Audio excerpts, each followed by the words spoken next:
Roscommon County Board of Commissioners work session September 10th, 9 a.m. First, we have Commercial Rehabilitation District, Diane Randall, the Roscommon Township Supervisor, Jennifer White, VP Statewide Sports Dome Resort.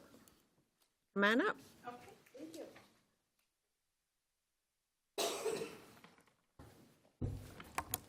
Good morning and thank you. So I'm pleased to be here this morning, and I would like to thank Commissioner Milburn for his help with this matter and for you allowing me to be on the work session this morning. So what we're going to talk about is last night at a special hearing, the Roscommon Township Board passed a resolution to establish a commercial rehabilitation district. And the districts have to be a minimum of 3 acres. And luckily, we're talking about the old Holiday Inn building, if you know, behind McDonald's and Kentucky Fried Chicken there, built in the 70s. I actually remember it. I think quite a few of us that's been around has also. So it's exciting to see something like this being rehabished. I'm going to let Jen tell you what they're going to do. But basically, Public Act 210 of 2005, this is a poster child for this project. It's not going to be tax exempt, but it at least gives some incentives and some breaks because they have put hundreds of thousands of dollars into upgrading this building. So if you'd be so kind, I do have the past resolution that I will send certified mail as well. Would you like me to hand that? Sure. Thank you. And so just real briefly, the county has 28 days in which to reject the project, or the district, I should say. But it would be lovely if the board would consider passing a motion to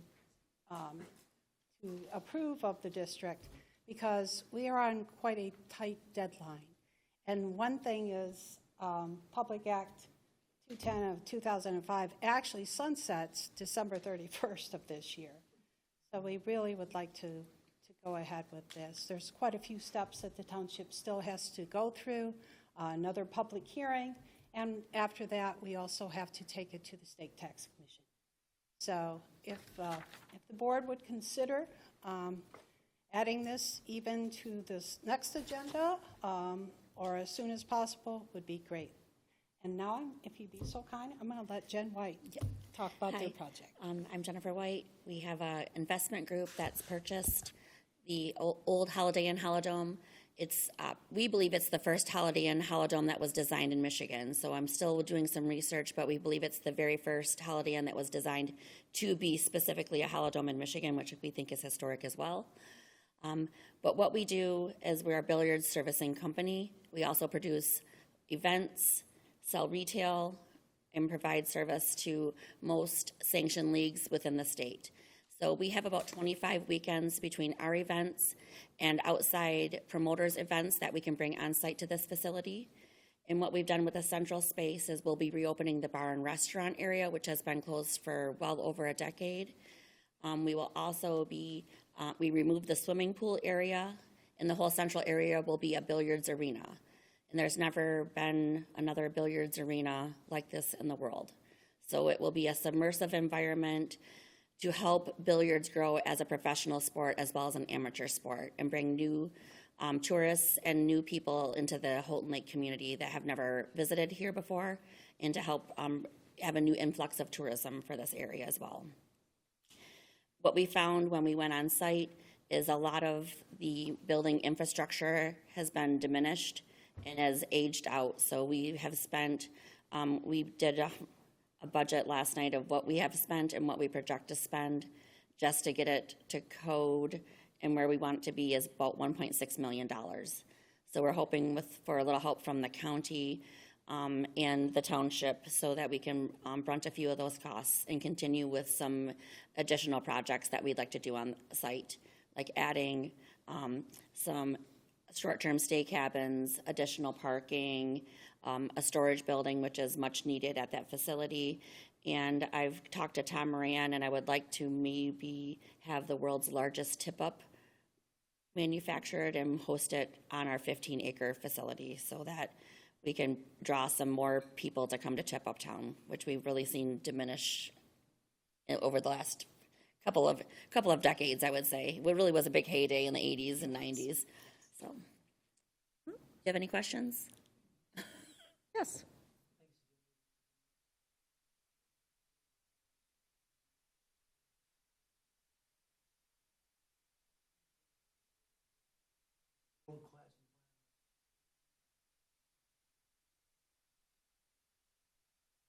Thank you, Mark. Yes. Thank you for your consideration. Totally support it too. I think Madam The Chair, board would consider putting on a very future agenda. That would be very lovely and very much appreciated. Madam Chair, Yes. just a couple quick questions. One, I think the project and the renovations that you're trying to do are definitely a benefit to the community, no doubt. So you said it's not, you might be looking not just for a resolution to support it, but financial?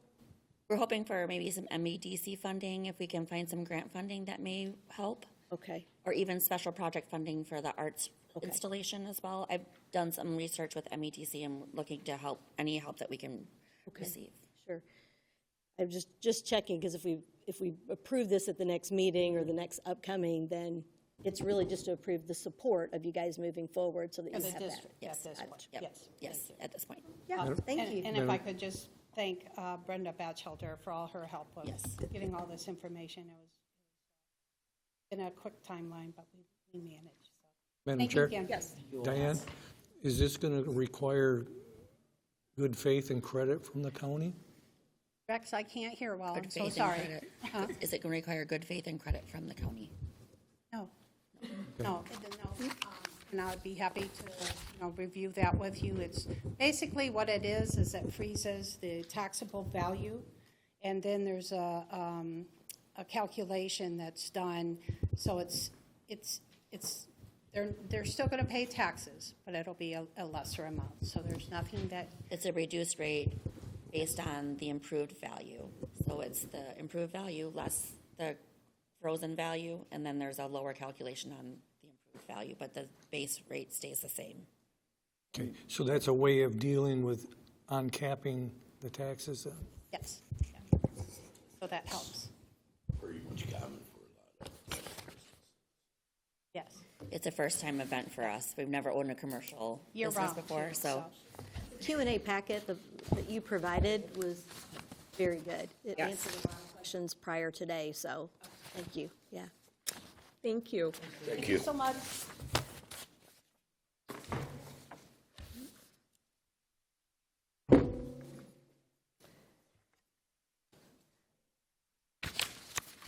Next, we have the wage increase recommendations, Jody Valentino and Noel Martin.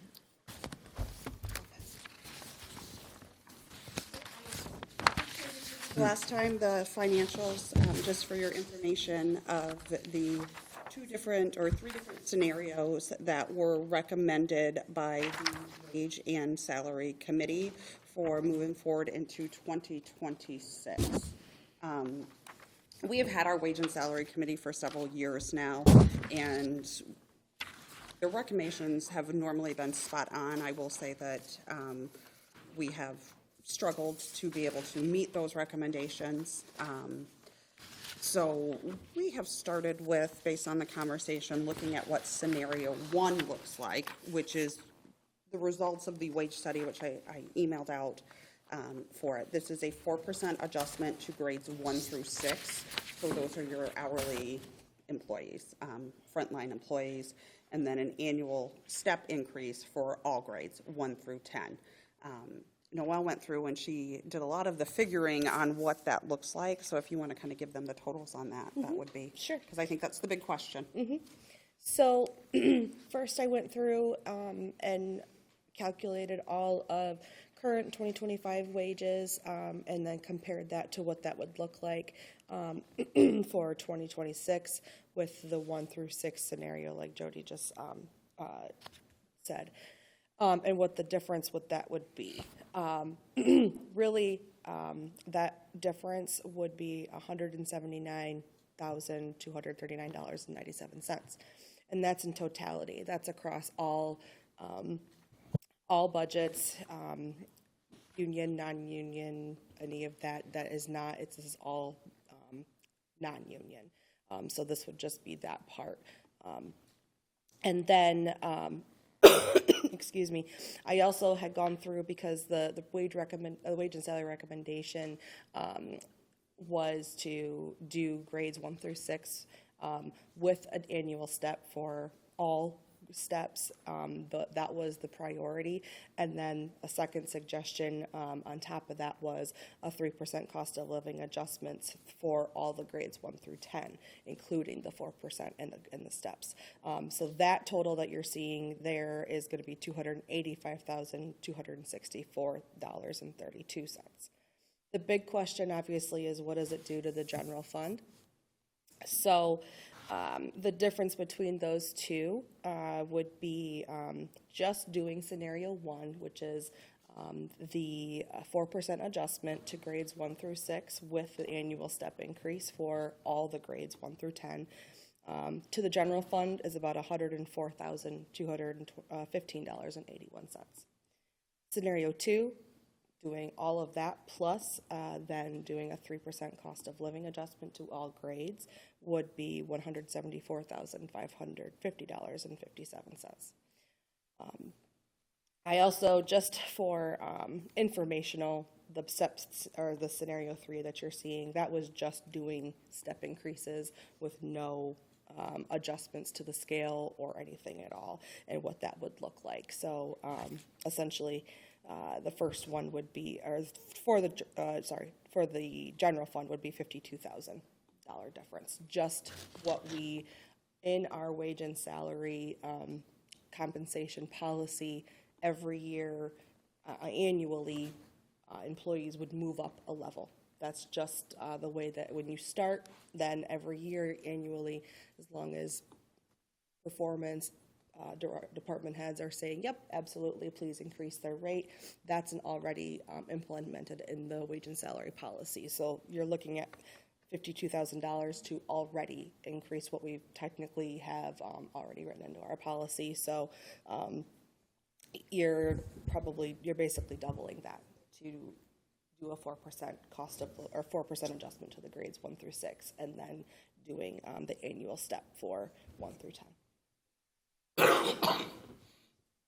So one of the things that I will ask you to consider is that the comparable wages survey that was conducted, the average percent to Roscommon County for grades 1 through 6 above or below that median for our comparable counties is negative 4.64%. So that is, we closed a big gap last year, but we weren't able to fully fund closing that gap, and we knew there would be another step to catch up, especially after having a change in benefits. But that is your overall where you are below as far as hiring. I know that several people always want to know, well, gosh, who are you comparing to? And I will just point out to you that what is utilized for our comparisons, or what are set based on a equivalent population, equivalent taxable value. So we are not looking at Oakland County. We are not looking at Grand Traverse County. Those are not things that we are considering. We're looking at counties that have a similar budget to ours, counties that have the same taxable value, counties that have the same population. Additionally, they do look at where can I drive to leave here and get another job? I can drive to Crawford County. Are they making more in Crawford County, and I've only got to drive 5 more miles to get there? Is it worth it? So those are also in that vast array, and I believe there's a total of 16 counties. Yeah, there were we actually did 17 counties, I think it was. Okay. But we got 13 counties to respond. So we had a very, very good year of information to pull from. So we have been moving forward as far as just utilizing data entry into the budget program of the scenario number 1, the 4% adjustment to grades 1 through 6 with annual step for 1 through 10. That is the process we have been moving through. We are also utilizing what we know for non-union benefits to date for our current benefit plan, for the HSA, and and for the 8.9% increase that we have for that. So to give you kind of a little something to compare to of the total amount that Noelle was discussing, difference 2026 from 2025, totals 1 through 6. We have a total increase of taxable value that comes down to dollar amounts for the general fund from 25 to 26 of $268,659.86. That's just in our current taxes of what we will increase based on the taxable value increase, the Headley rollback, and all of those things brought in together. So essentially what you're looking at is if you're combining those two things together, that 268 would go into wages and benefits. So. Any questions? Yes. How's this going to affect you? Looking at scenario 2, how's this going to affect our general fund budget if we adopted that 4%? The 4% with the annual step would be $104,215.81. As far as percentage-wise, Increase. we keep our 18% fund balance. Absolutely. There's nothing, there will be no budget that comes out of my office proposed that would require transferring any money from the fund balance to a budget. It will be a balanced budget. If it's not, I will ask you to come back to the drawing board. I will ask the department heads to go back to the drawing board, and we will do everything we can. But we will not propose a budget that takes money out of the fund balance. That's insane. We worked very hard to get here. So Historically, I've been always really slow to give increases. However, if that being said and that being true, because I trust the numbers, I will support scenario 2. Obviously, we're not voting today, but just let you know how I feel. okay. Madam Chair, Yes. one question. When you do the survey, are benefits taken into account in this survey compared to other counties or no? So traditionally, we have not used benefits. It is a much more intensive process, not something that we can't do. It is, but it is something that we have looked at as important in the overall understanding of where our wages are at.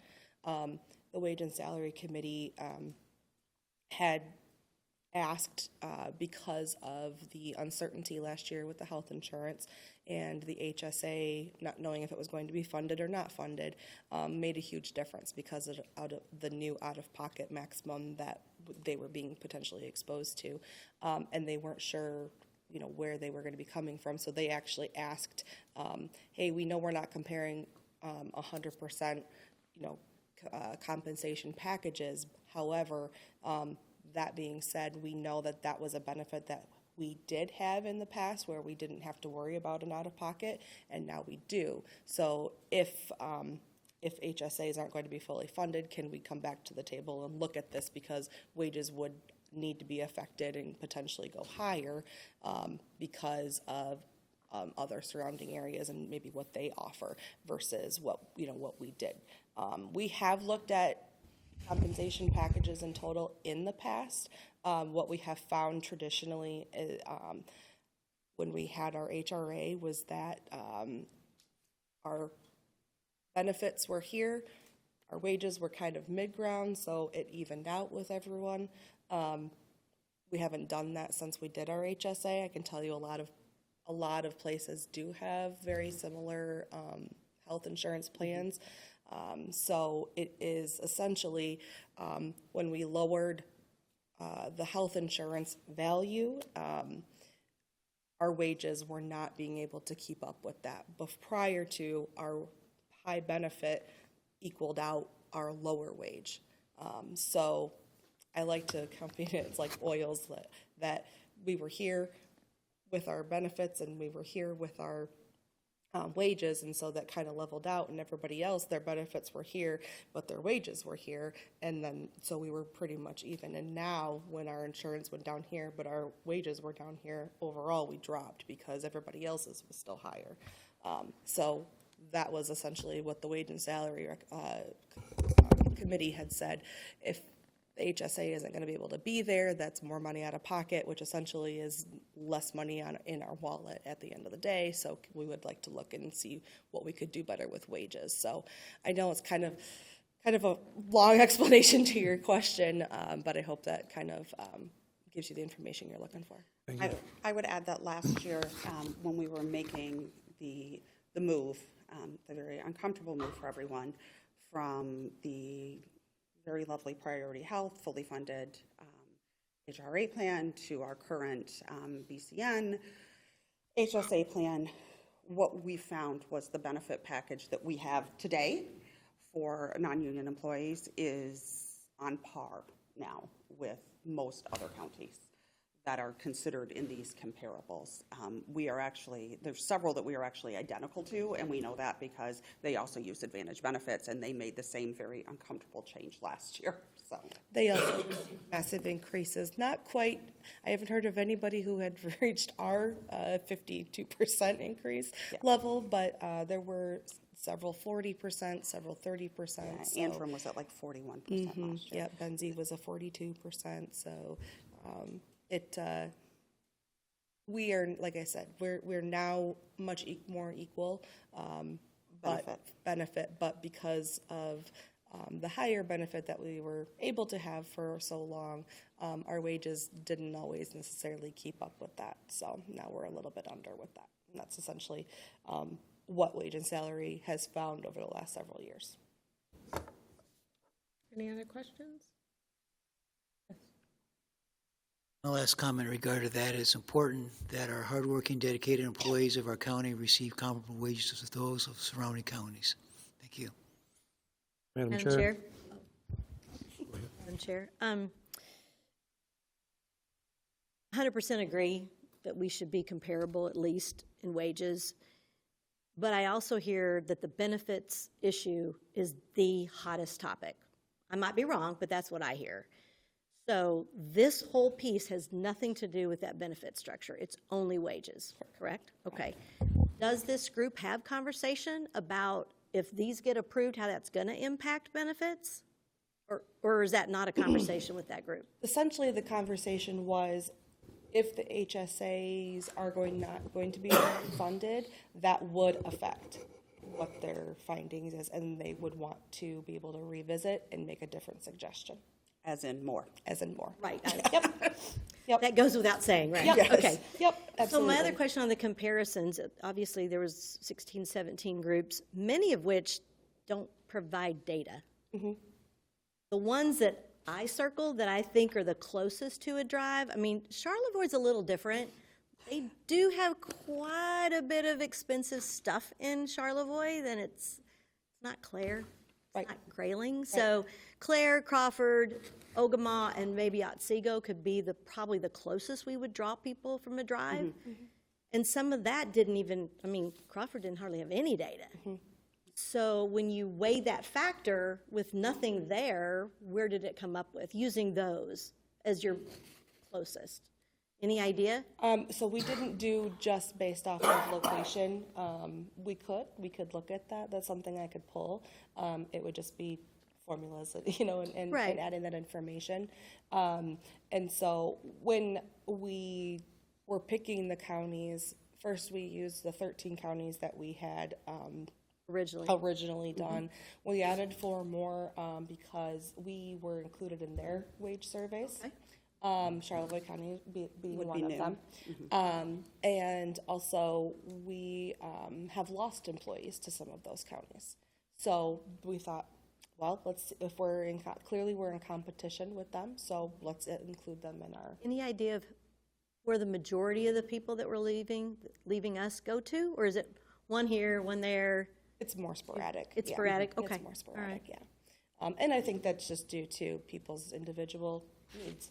Right, You know, absolutely. Where their necessarily. family's Yep. located. where Yep. they're- Yep. I will tell you that for the purposes of, let's say if you go to arbitration or you were to have a court settlement, arbitrators will not utilize proximity. Arbitrators only use comparable SEVs and populations and taxables. So, I understand, but I'm yeah, also. I concentrate more on those just because I'm the hearing money's that we the same. lose people probably from the drive perspective a little bit in those It's areas. hard to throw both of them in there Right. because they're not all the same. No, I agree with that. I understand, they're not the same, just trying to see where that might affect us going down the road, so. I mean, we have lost a few officers to Crawford County. I'm surprised Crawford didn't have more data, They've given us data in the past. Yeah. just not It's this time? just, you know, I can speak from a personal experience because I fill out a lot of these for a lot of Lot of places. work. It just depends on timing of, and if you're able to get, you know, information completed or not. Got it, So, okay, Yep, that's helpful, yeah, thanks. yeah, absolutely. Madam Chair, Yes. I think there's a need here that we need to try and address. And at this point, I think we're going to have to rely on the person in charge of our budget to inform us of what we can do and go from there. Well, I will work with the department heads and we will do our best. We have worksheets that will come back into me tomorrow. So that will be a large factor that can be inputted and compared. Obviously, portions of our budget will be wrapped up in our 4 contract negotiations that are ongoing. Quick update, we have had 3 initials. Our 4th union has not yet provided us a date for opening, so I will be following up with that again. Noelle and I have had an introductory meeting and a really good conversation with our labor team, just kind of where we're going, and I did explain to them that it is the goal of the Personnel Committee to handle all of the negotiations in person and utilize the labor attorneys for preparation and for follow-up questions, because we don't really want to pay for them to come here if we don't have to. And they were pretty good with that. Yeah, So, absolutely. They Yep. were very, yep. yep. And they just finished out Oscoda County, which was they were in a very similar boat in Oscoda County to where we are now. So, Madam Chair, just one last clarity. So these numbers, if we're so agreeing to them, that's where you're heading, this could change based upon union negotiations and where we land with benefits. So these are strictly non-union wages. Okay. Yep. but yes, But from a budgetary From a perspective, budgetary perspective. that will yes. impact, because right now, it's like, well, it's not that big a difference to the general fund, because we've had an increase from taxable value. However, those other factors will play in where that general fund ends. Yes, because we do have some unions who are paid from general fund. Okay. I just learning where those funds come, so that's good. Absolutely. Thank you. Thank you. Thank you. thank you. Am I next again? Yeah. Andy. Microsoft Exchange and Office Upgrade, Jody Valentino and Andy Priest. So occasionally I have people pop into my office and actually start their conversations with, I need a lot of money. So this occurred 30 days ago, roughly? Ish, yeah. Ish. And my preface of this will be, I did provide in your packets the 2 quotes that we are coming to. There was a change to Microsoft that was not one that we were given a lot of notice on. I'm No. going to let Andy explain. So the software that we use for our email server, probably around the beginning of August, Microsoft finally released that the end of life for that is October 25th. So they gave us 60 days to find a replacement or upgrade. The other one, the second quote, that we've known was coming for about a year now. That is the update to the Office suite. So that would be your Outlook, Word, Excel, that sort of thing. The version that we're currently using is going to be end of life October 25th. This is going to be a quote for the new updated software. This is going to be different. This is going to be on a subscription base because that's what everybody's going to now. So the quote for the Office Suite is roughly $1,443.75 per month. And that will fluctuate depending on the number of employees, because that's based off of number of users. The second quote, the larger one, that is for the email server. That is $13,732 per year. Okay, and that is a 3-year agreement. Anybody have any questions? Madam Chair? Yes. So on the Office Suite, Yes. it looks like this is for 5 mobile devices, 5 tablets. Is that more, don't more people use this suite for users, or will this accommodate all users for this? So that is per user. So one user could use it on 5 On different 5. devices. Most employees have 1 device, Okay. but they don't have that option. But the $14.43 per month would cover everybody per month that's using this right now? Currently, yes. Okay. That's what I thought. Cool. Anybody else? Any other questions? Lovely Microsoft. I know. Yeah, over a barrel. Not much you can do with it. Just on Microsoft.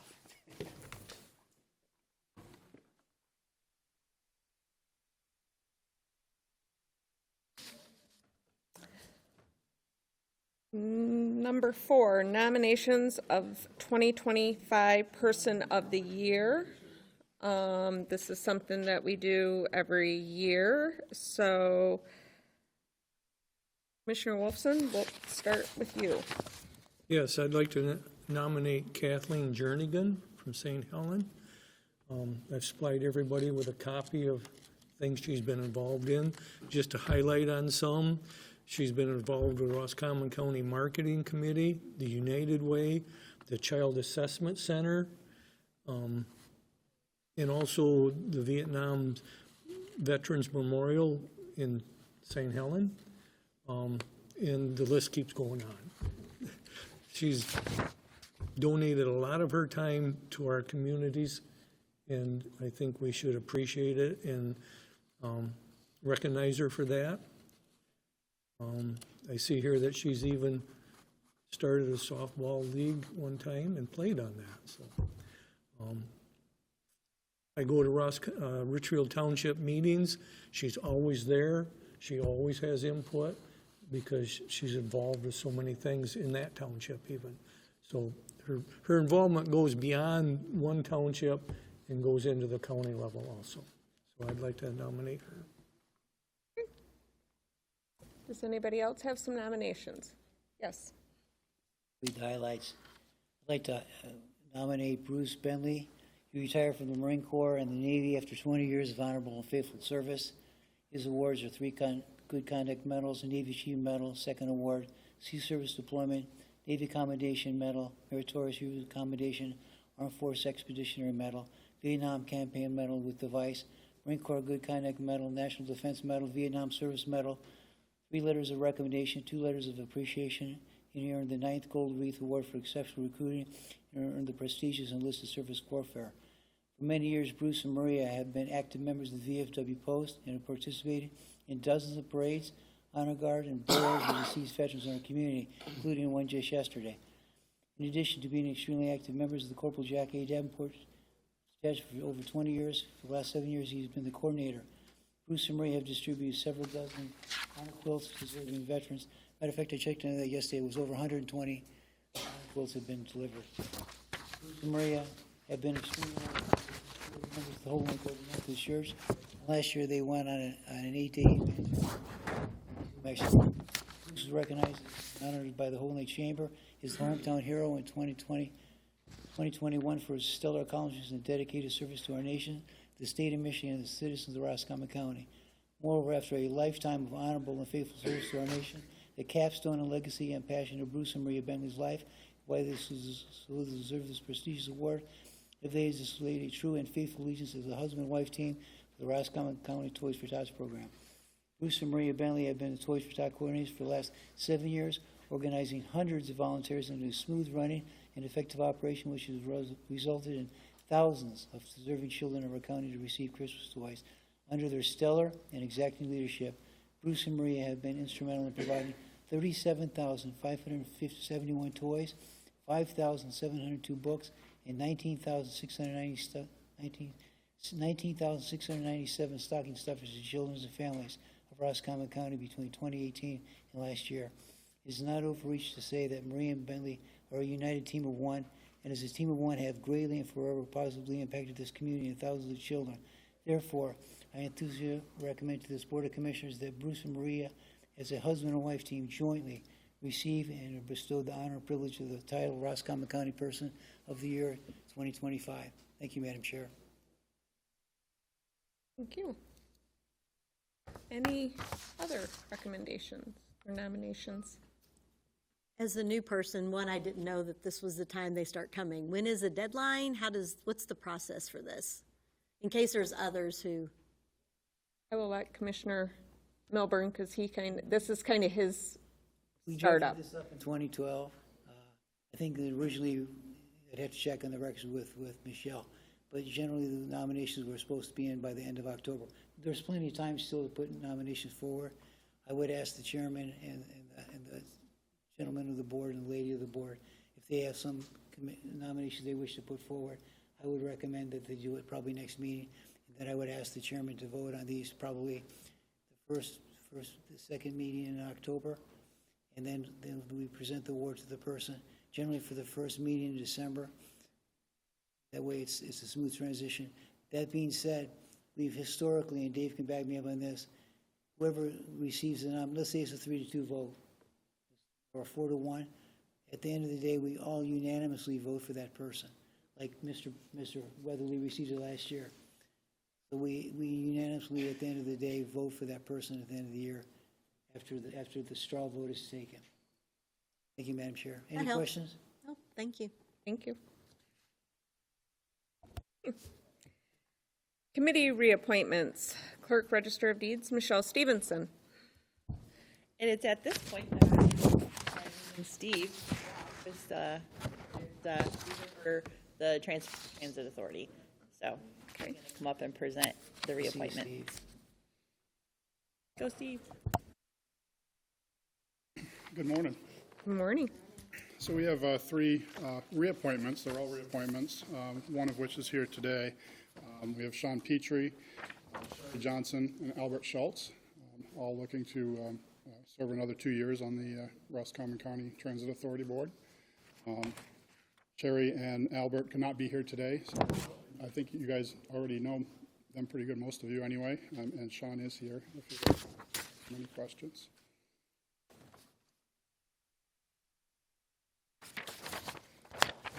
Does anybody have any questions? Nope. Thanks, Sean. Thank you. Thank you. You have 3 seats that are reappointing. Correct.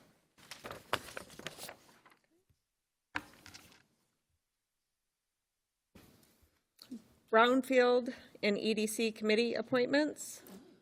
Brenda Batchelder, Director.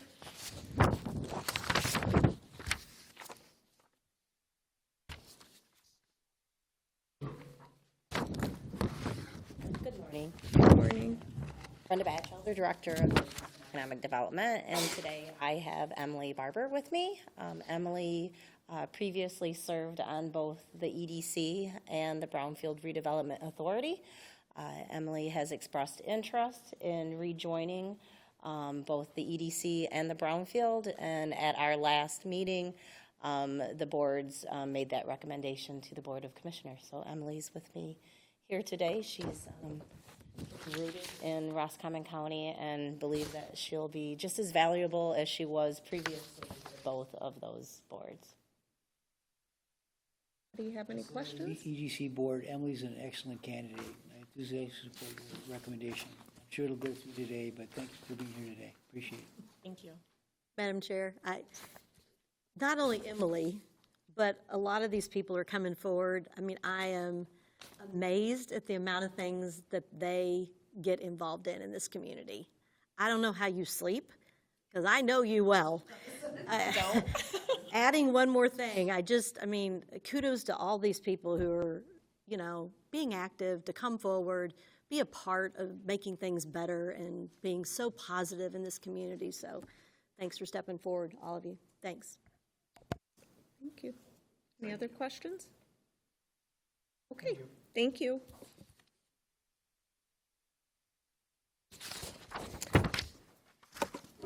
Last, we have the Central Michigan District Health Department Compliant Handling Policy, discussion of the whole. Commissioner Wolfson, I'll let you start on this.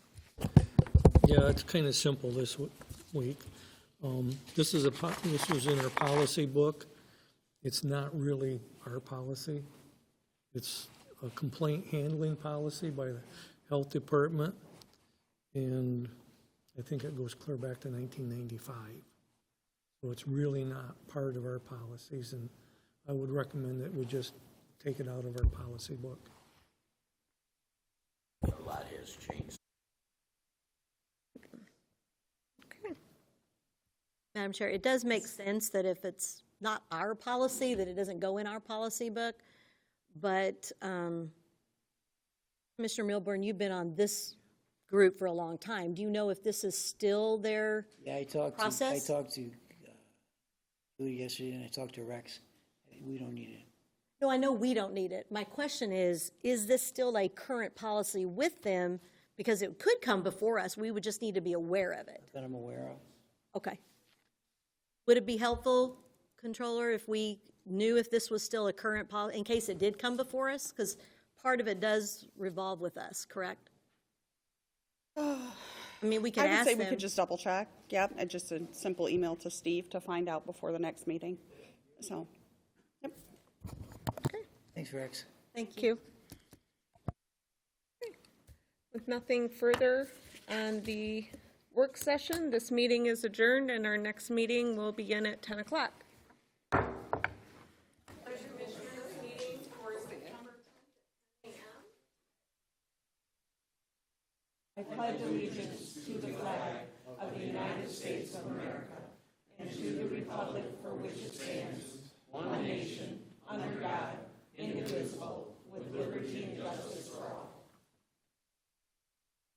Roll call, please.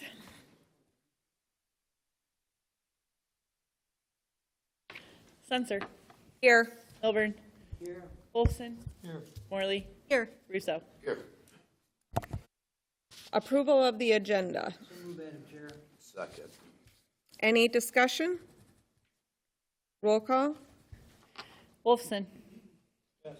Morley. Yes. Censor. Yes. Russo. Yes. Milburn. Motion carried. Approval of the consent agenda. In the consent agenda, we have meeting minutes from August 27th, 2025 board meeting and the Budget and Finance Committee of the Whole meeting. Class A's in the amount of $1,963,121.63, and claims and accounts in the amount of $723,338.72. Correspondence from Kalamazoo, letters to the board, MAC legislative updates, and the groundbreaking flyer from the Children's Assessment Center. The monthly department reports from the sheriff, his activity report, administrator controller report, and the clerk register of deeds update. Do I have a motion for the consent agenda? Is there a second? Second. Roll call, please. Morley. Yes. Milburn. Censor. Yes. Russo. Yes. Wolfson. Motion carried. Public comment on agenda items only. Is there any public comment on agenda items?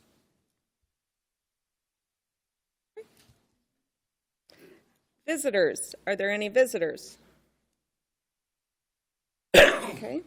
Unfinished business. 911 memorial ceremony. Commissioner Milburn, would you like to start that? Thank you, Madam Chair. Everybody's got a copy of what's going to transpire tomorrow at 8:46 a.m. It's the time that the Twin Towers were attacked. Pretty short ceremony. I know the sheriff's helping us put together the security for the street. I'm going to get there about 8:30.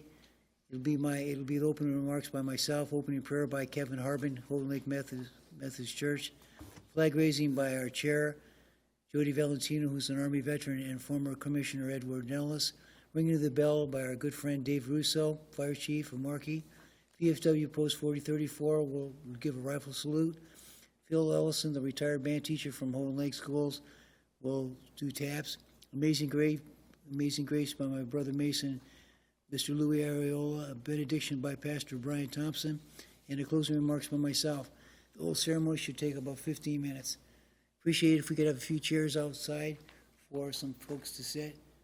And that's all I got, Madam Chair. Okay. Be short and sweet. It's important, I think, that we put together the ceremonies to honor and remember the folks that died that day. Any comments? Just one question. Sure. Jody, can we get that door by your office silent? We can't silence the door, but we can have our undersheriff work with us as far as security. Okay. Thanks, Madam. Thank you, Undersheriff.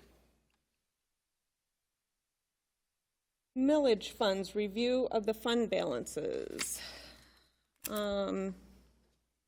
We all received a copy of these from Jody. If anyone has any specific questions on this, we can discuss. Otherwise, I would suggest reaching out to Jody so that she can coordinate a discussion with the department head. Does anybody have questions on these? I would move with that. Okay. All right.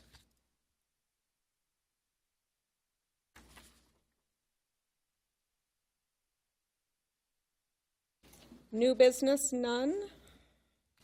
We are on to motions and resolutions.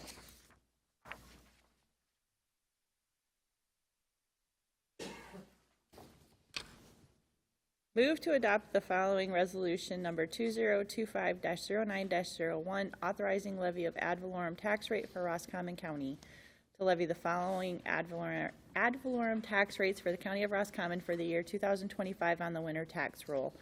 E911, 0.9689, Road Patrol, 1.4533, Senior Services, 0.9444, Spongy Moth, 0.2463, Animal Shelter, 0.3869, Veterans, 0.1588, Roads, 0.4760, Emergency Management, 0.0985.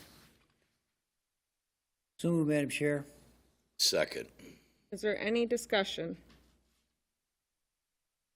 Roll call, please. Spencer.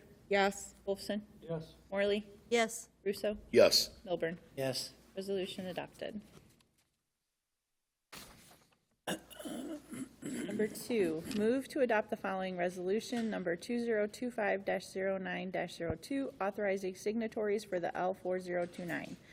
To authorize Darlene Sensor, Chairperson, and Michelle M. Stevenson, County Clerk, to sign the L4029, including winter, with the following tax rates for the County of Roscommon for the year 2025. Summer General Fund 3.4100, Winter E911 0.9689, Road Patrol 1.4533, Senior Services 0.9444, Spongy Moth 0.2463, Animal Shelter 0.3869, Veterans 0.1588, Roads 0.4760, Emergency Management 0.0985. Do we have a motion? Move, Madam Chair. A second? I'll second. Okay. Any discussion? Roll call, please. Russo. Yes. Wolfson. Yes. Spencer. Yes. Morley. Yes. Milburn. Yes. Resolution adopted. Number 3, move to adopt resolution number 2025-09-03, authorizing entry of participation agreements and partial settlement of the National Prescription Opiate Litigation and entry of state-level government intrastate agreement concerning allocation of settlement proceeds. Well, this is a long one. Whereas the Roscommon County filed a lawsuit to address the public nuisance that is the opioid epidemic, which named, among others, Purdue Pharma LP and several members of the Sackler family. And whereas Purdue has presented a proposed bankruptcy plan and the Sackler family defendants have entered into a governmental entity and shareholder direct settlement agreement with the state attorneys general and a plaintiff executive committee designated negotiating committee that represents approximately 4,000 local governments that have brought lawsuits similar to Roscommon County's lawsuit. And whereas the Purdue-Sackler settlement will provide significant equitable and monetary relief, including an agreement that A, the Sackler family defendants will pay $6.5 billion over the next 15 years in exchange for a release of claims against them, and B, the Purdue estate will contribute an amount of approximately $900 million. The bulk of these payments will be dedicated to funding abatement and prevention strategies associated with the opioids public nuisance. And whereas Roscommon County previously executed participation agreements for the distributor and Janssen settlements, as well as the Teva, Allergen, CVS, Walmart, and Walgreens settlements, which have conferred and continue to confer valuable benefits. And whereas Roscommon County desires to enter into an allocation method which allocates settlement funds on a 50-50 basis to 1, participating local governments who have elected to participate in the Purdue-Sackler settlement, and 2, the state of Michigan. Now therefore, Roscommon County authorizes the execution of a participation agreement for the Purdue-Sackler settlement, which is available at https://nationalopioidsettlement.com/. A specimen copy of the material terms of the participation agreement is attached as Exhibit A to this resolution. Roscommon County also authorizes the execution of a new Michigan State subdivision agreement for allocation of opioid settlement agreements substantially similar to the proposed agreement attached as Exhibit B to this resolution. Roscommon County also authorizes the Whites Luxembourg law firm to vote on Roscommon County's behalf in favor of the bankruptcy plan for Purdue. I'll make that motion. Okay. Any discussion? Roll call? Milburn, Yes. Russo, Yes. Morley, Yes. Wolfson, Yes. Censor. Yes. Resolution adopted. Number 4, move to authorize Administrator Controller Jody Valentino to sign on behalf of Roscommon County the notice of commencement for work being conducted on the Roscommon County Annex Building for improvement and expansion of the Northern Michigan Children's Assessment Center. Second. Any discussion? Roll call? Morley, Yes. Censor, Yes. Milburn, Yes. Wolfson, Yes. Russo. Yes. Motion carried.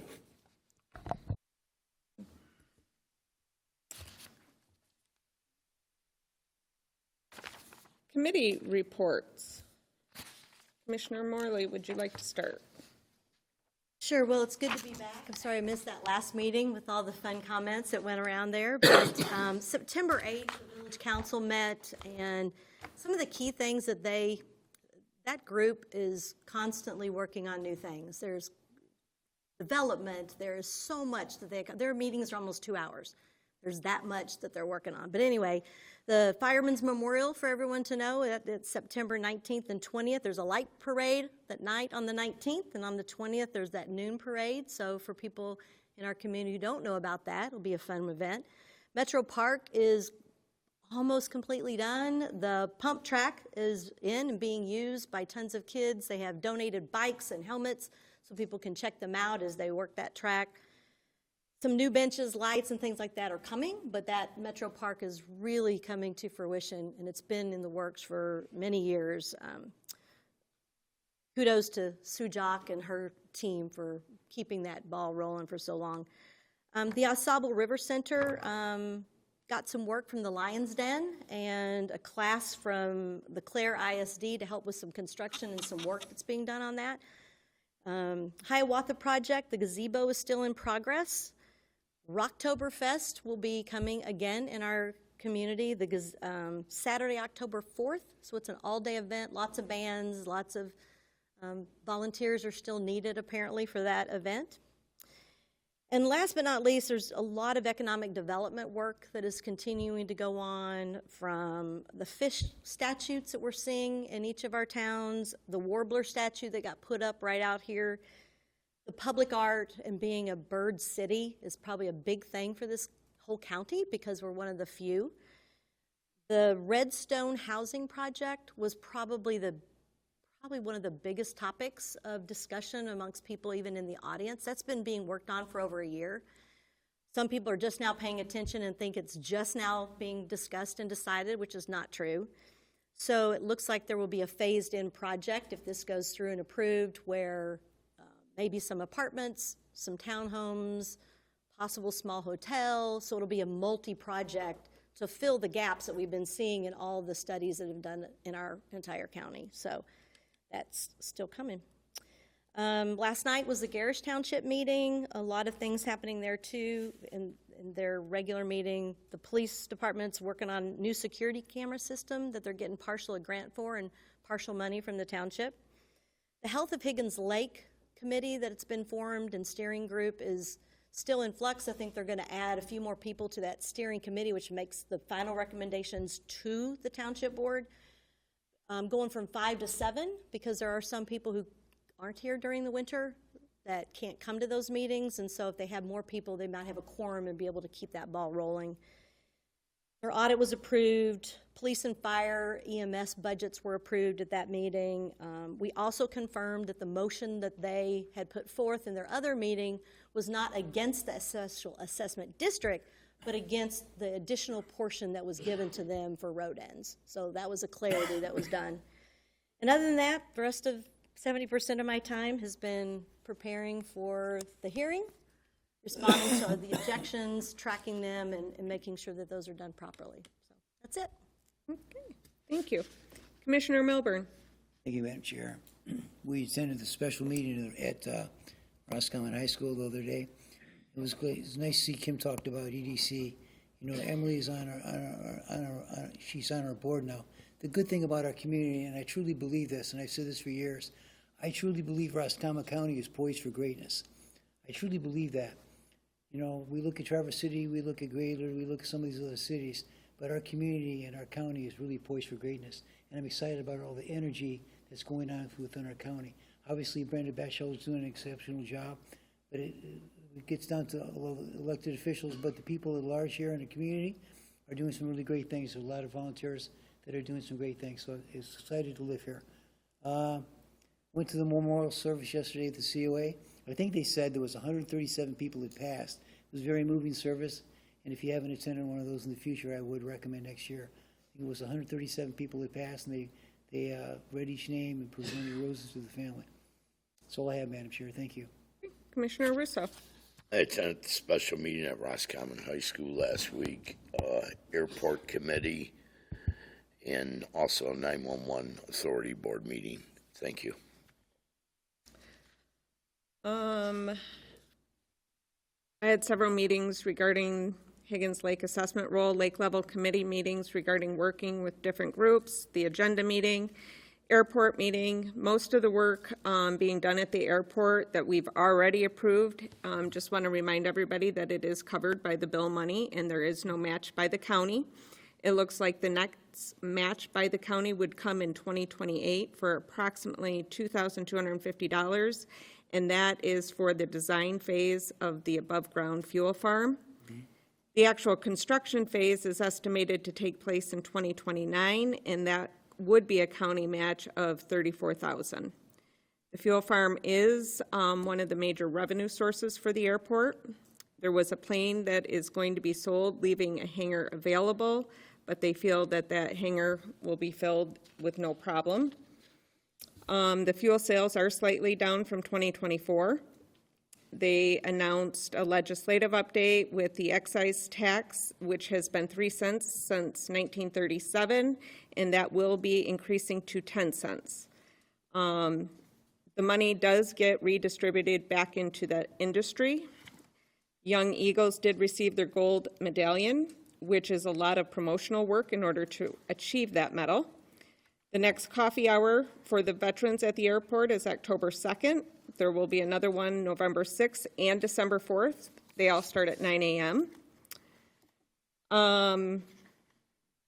The manager, Eric, believes that at some point it might be nice for the commissioners to come out to the airport to see the projects and which ones have been completed, so that we'll talk about at some point. The land swap is still being worked on. They're swapping the 40-acre parcels. The apron project is still not closed out, although the work has been completed. They're just waiting on the state. The taxi lane went out for bid, and M&M Excavating out of Gaylord got the bid. Only 2 companies actually bid the project. The $15,000 that we had upfronted the airport should be coming back sometime in October, and Jody's keeping an eye out on that. I also had a workers' compensation fund meeting. We had 2 proposed claims. A $5 million dividend was asked for and approved and will go out to the appropriate members within the next few weeks. So the check is actually being sent to the county directly, Jody. I also had a substance use disorder meeting. Roscommon County did approve 2 requests. This money is the liquor tax money that we get back from the state, and it has to go towards substance use disorders. The first one that was proposed was from Catholic Human Services in the amount of $116,748. That was asked back in August, and it was for evidence-based school prevention. I had tabled that until I was able to get more information, and after working with Donna Hardy's from the Catholic Human Services, we were able to reduce the cost down to $73,337. The next was a multi-county request from all 21 counties. This request was from the Health Department of Northwest Michigan for $60,000. The Roscommon portion was $2,827.87 and is based on population. This is a media campaign to target teens, and it is part of the NMRE strategic plan. Their new fiscal year does start in October, and our projected beginning balance was $555,527.37. With these 2 requests, we should have a remaining of $479,362.50, with an additional 1-year fund balance being held. Top substance abuse admissions are alcohol, methamphetamine, speed, heroin, and other opiates and synthetics. And the meeting dates for 2026 have been approved. And that is all I have. Commissioner Wolfson. I attended the Northern Michigan Child Assessment Center groundbreaking yesterday. That went very well. A lot of law enforcement there supporting it. A representative, Rob, from Senator Huizinga's office was also there. So it's a great thing that we're getting for our county, and we should all really appreciate it. Also, I met with Brian Hill, who sits on that board, to revise a proposal given for opioid monies, and we discussed that. They'll give us a revision on that, and I'll present it to the board.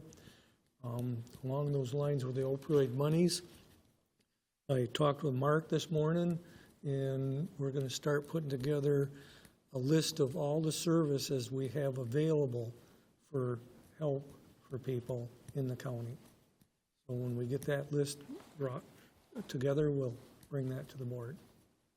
Thanks, Rex. Thank you.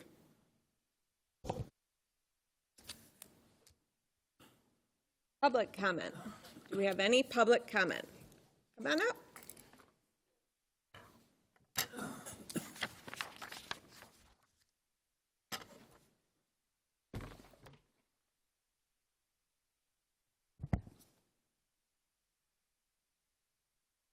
Morning. Good morning. This board approved funding from the opioid settlement for a program in the jail that Rex worked very closely with the sheriff and jail administrator on. Jody came over and helped us through an interview process last week. And for those of you who don't know Logan, this is Logan Hutek. She has filled that position within our jail. She is formerly a corrections deputy within the jail. She worked for us while she finished her education and then went on to work for community mental health. And now she is back with us at the Roscommon County Jail and will be working directly with our inmates. I want to thank the board for your support of this project and thank Rex specifically for all the work he put into this. It's amazing to me in my career, the increases I've seen both in substance abuse disorder and how much differently that looks in our county from what it looked like 20-some years ago, and also mental health. Between those two things, it's what we deal with every single day, all day long. And I'm super excited to see where this program takes us and what happens out of it. Thank you. You know, I like to add something. In the community for the last 40 years, I've been on the fire department, EMS side, and Microphone. oh, I apologize for the last 40-plus years being on the fire side in the community. I've noticed a big change, and thank you for what you're doing. Madam Chair, I'd like to say the Sheriff's Department and the people that work in the jail are very enthused about you coming on board. Yes. Thank you. Yeah, thank you. Thank you. Yep, welcome. Thank you.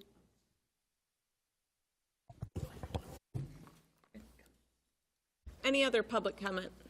Michelle? Michelle Stevenson, County Clerk. I would just like to make a recommendation. So with the construction that's going on, I noticed the little cut-through road is blocked by heavy equipment, and I saw a couple of vehicles pull in this morning and have to turn around and go back out. So I don't know if some kind of a posting can be there, but also a couple of my staff tend to park over here and then make that extra walk to get a few steps in. And she wasn't really paying attention, and the heavy equipment operator had to stop what he was doing. So I think some kind of notice or some kind of information needs to be set up out there. That's all. Thank you. Any other public comment? Come on up.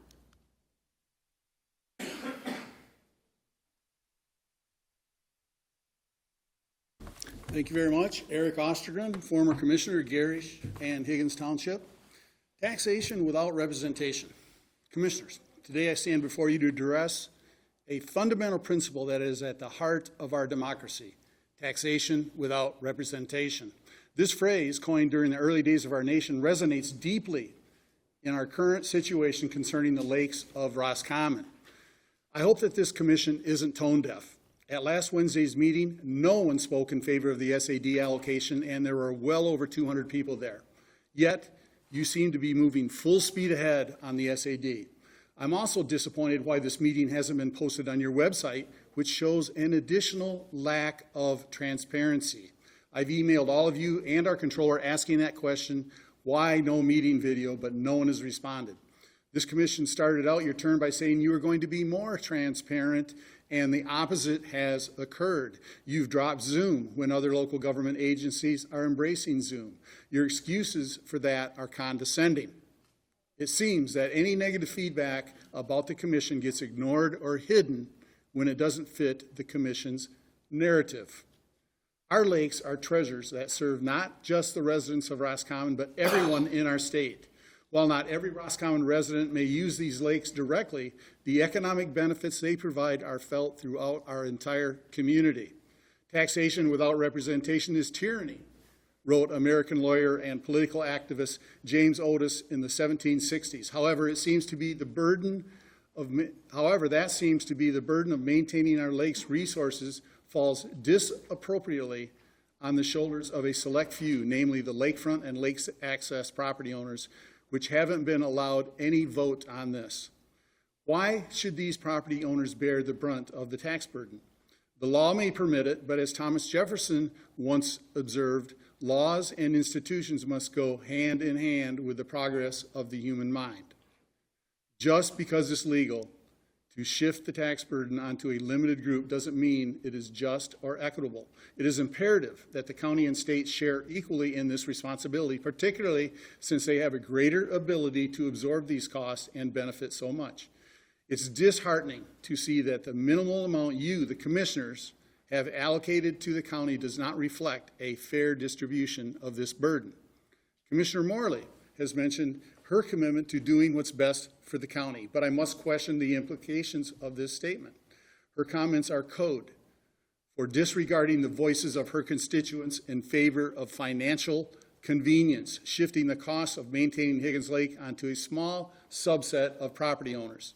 If Commissioner Morley votes in favor of maintaining the current tax allocation, it raises concerns about her dedication to her constituents' interests, especially given that she has recently sold her lakefront property and will not be affected by paying the new tax. It's easy to impose taxes on those who are not in the decision-making process.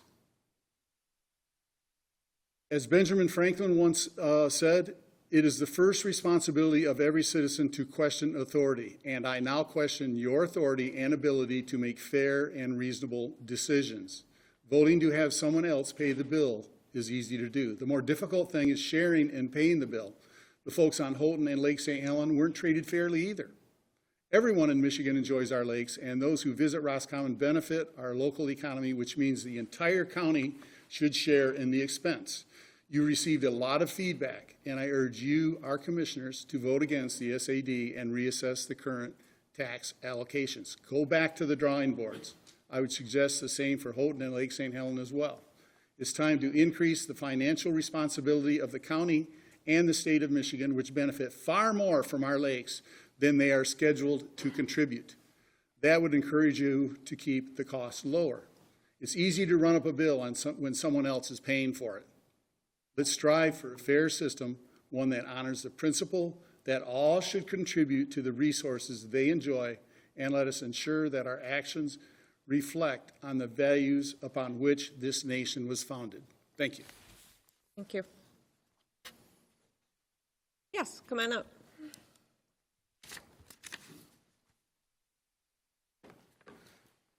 Ray Lozinski, Richfield Township, resident of Roscommon County, and I'm speaking as a resident.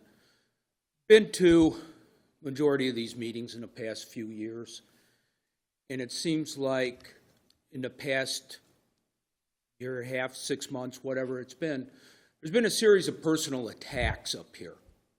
Personal attacks against the board itself, personal attacks against certain commission members. I would implore the chair of the commission, once they identify it's a personal attack, to stop the conversation right there. It is very, very imperative. It's a waste of the commissioner's time. It's a waste of the people's time sitting here. I have talked to many people who attended these meetings and just walked out going, what in the happened? Because it is a personal thing. Even today, it was mentioned that a commission member sold their house and moved. That's their personal choice, just like it's a personal choice from a former commission member who sold his house and moved to another community. That's their personal choice. We have that happening in Richfield Township. People are selling their houses, but they have to inform the new person that this is impending. The SAD districts were by a judge. A judge considered everything. The taxation without representation, that was all considered by a judicial board. So there is no reason for that. It's the same thing time after time. It's a waste of time, waste of energy, and I'm imploring the chair of the council that the minute that they identify a personal attack, that it gets stopped. Thank you. Thank you. Thank you. Any other public comment? Come on up.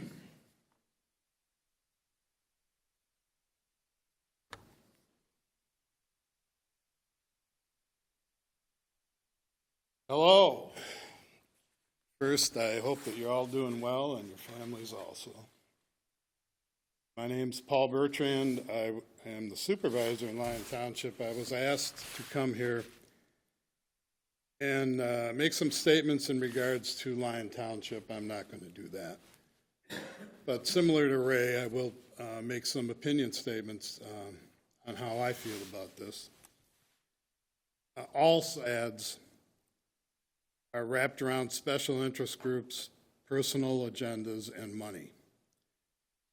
They're intended to reach into the residents' pockets without a vote. A SAD needs a crisis. Manufactured is certainly acceptable. To be able to rob Peter, the residents, in order to pay Paul, the SAD backers. That situation is generally acceptable to Paul, and Peter has no vote. Mark Twain said politicians in diapers need to be changed often for the same reason. There is no crisis here. All of us are, in the end, committees, commissioners, board members, only accountable to the residents. I would ask that you do the right thing for the majority of the residents. Thank you. Thank you. Any other public comment? Come on up.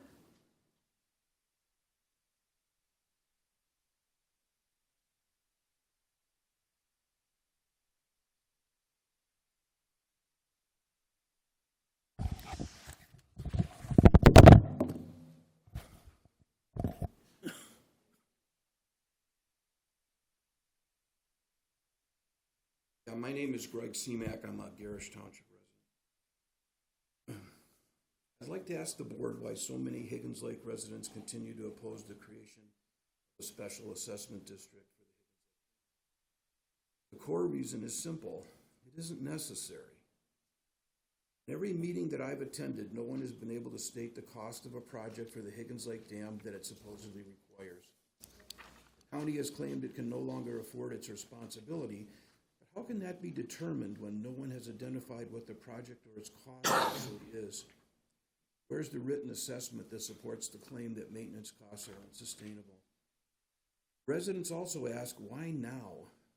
The most recent inspection rated the dam in good condition.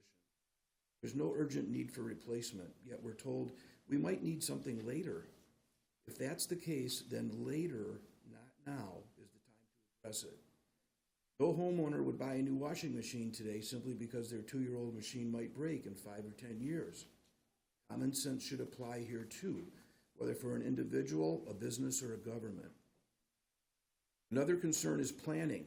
Higgins Lake residents have a long history of funding important projects themselves, battling invasive species, sponsoring costly water quality studies, and investing hundreds of thousands of dollars in a science-based program that reduced swimmer's itch.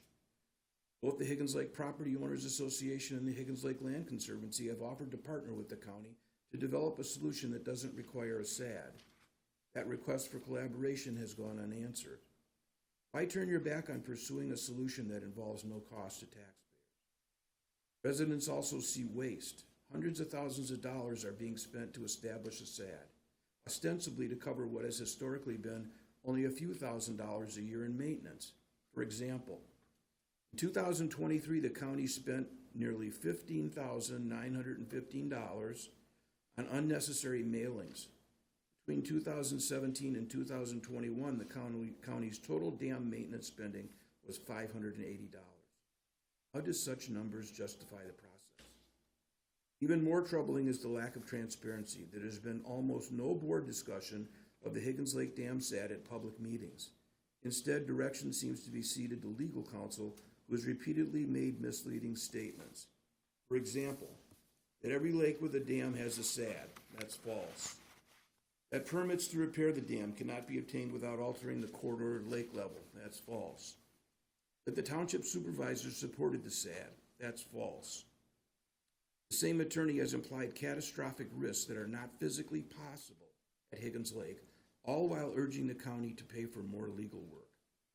Why continue to follow advice that has been proven unreliable? So these are just some of the reasons the residents oppose the special assessment district. To summarize, there's no defined project and no demonstrated need. Offers of partnership from resident organizations have been ignored. Large sums are being spent with little value in return. The board itself has held little public discussion on details. Leadership appears to have been delegated to, in my opinion, a misleading advisor. The Higgins Lake Property Owners Association, the Higgins Lake Land Conservancy, and Veterans of Camp Cornelia, among others, represent hundreds of members and donors, and they all oppose the SAD. Many other organizations around the lake have voiced opposition as well. By statute, a special assessment district must provide to those a benefit within its boundaries. Here, virtually no one believes there's a benefit. I made these comments almost verbatim on May 10th of 2023. 2.5 years later, little has changed. There still has not been a meeting with local lake associations to see if a different solution could be reached. At that time, approximately $100,000 had been spent to create a SAD. One of the concerns voiced by residents was that the creation of a SAD would needlessly cost hundreds of thousands of dollars just to set up the SAD, and that necessary work on the dam could be done for less. Today, you are considering assessing $400,000 for setup costs, and still none of that goes to solving any existing problems with the dam. For all these reasons, I strongly urge you once again to pause the special assessment district. Thank you.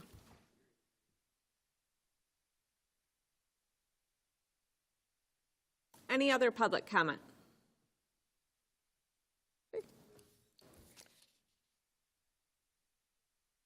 We have board comment. Commissioner Morley, would you like to start? Yeah, this is just reflecting back on some things that were in our packet from some of the reports that were given.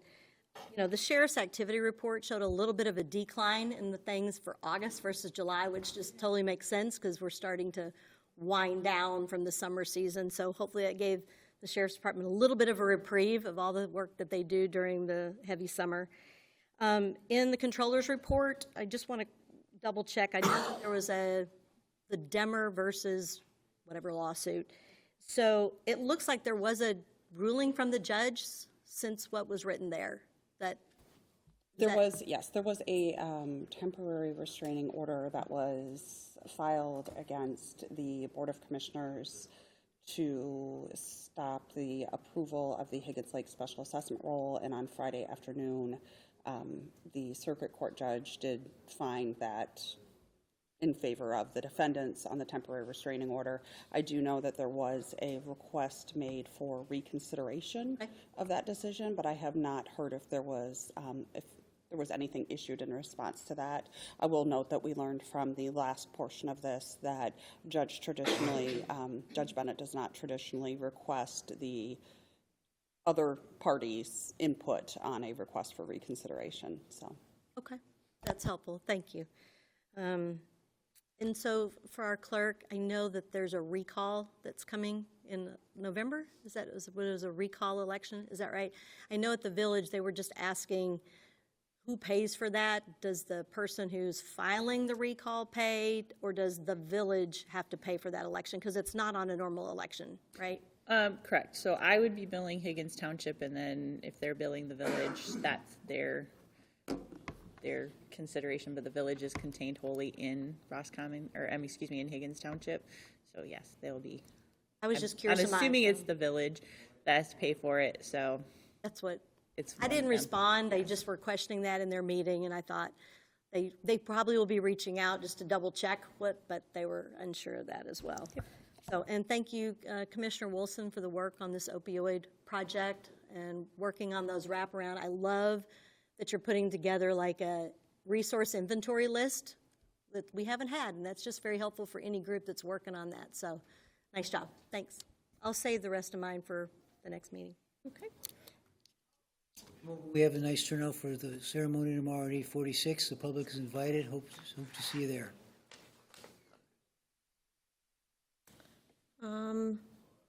I just want to make a comment regarding agendas. Sometimes when we put out our agendas, we don't have everything automatically in them. And I just also want to remind people that our meetings, we don't have to provide the agenda. Our only requirements for OMA is to make sure that the meeting is posted by the appropriate time and in the appropriate places. The board does provide an agenda. Sometimes that agenda isn't always complete, and not because we're purposely leaving something out, but because we don't have all the necessary information or the documents to put in. So I just want to remind people that we give the agendas, but it is not mandatory that we do so. Okay. With no further comment, this meeting is adjourned, and our next meeting is at 11 o'clock. Level structure meeting for September 10th at 11 a.m. Pledge allegiance to the flag of the United States of America and to the republic for which it stands, one nation, under God, indivisible, with liberty and justice for all. Roll call, please. Here. Here. Censor. Here. Wilson. Here. Russo. Here. Approval of the agenda.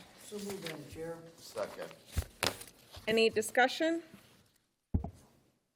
Roll call? Wolfson. Yes. Censor. Yes. Morley. Yes. Russo. Yes. Milburn. Yes. Motion carried. Public comment on agenda items only. Is there any public comment on agenda items? Come on up.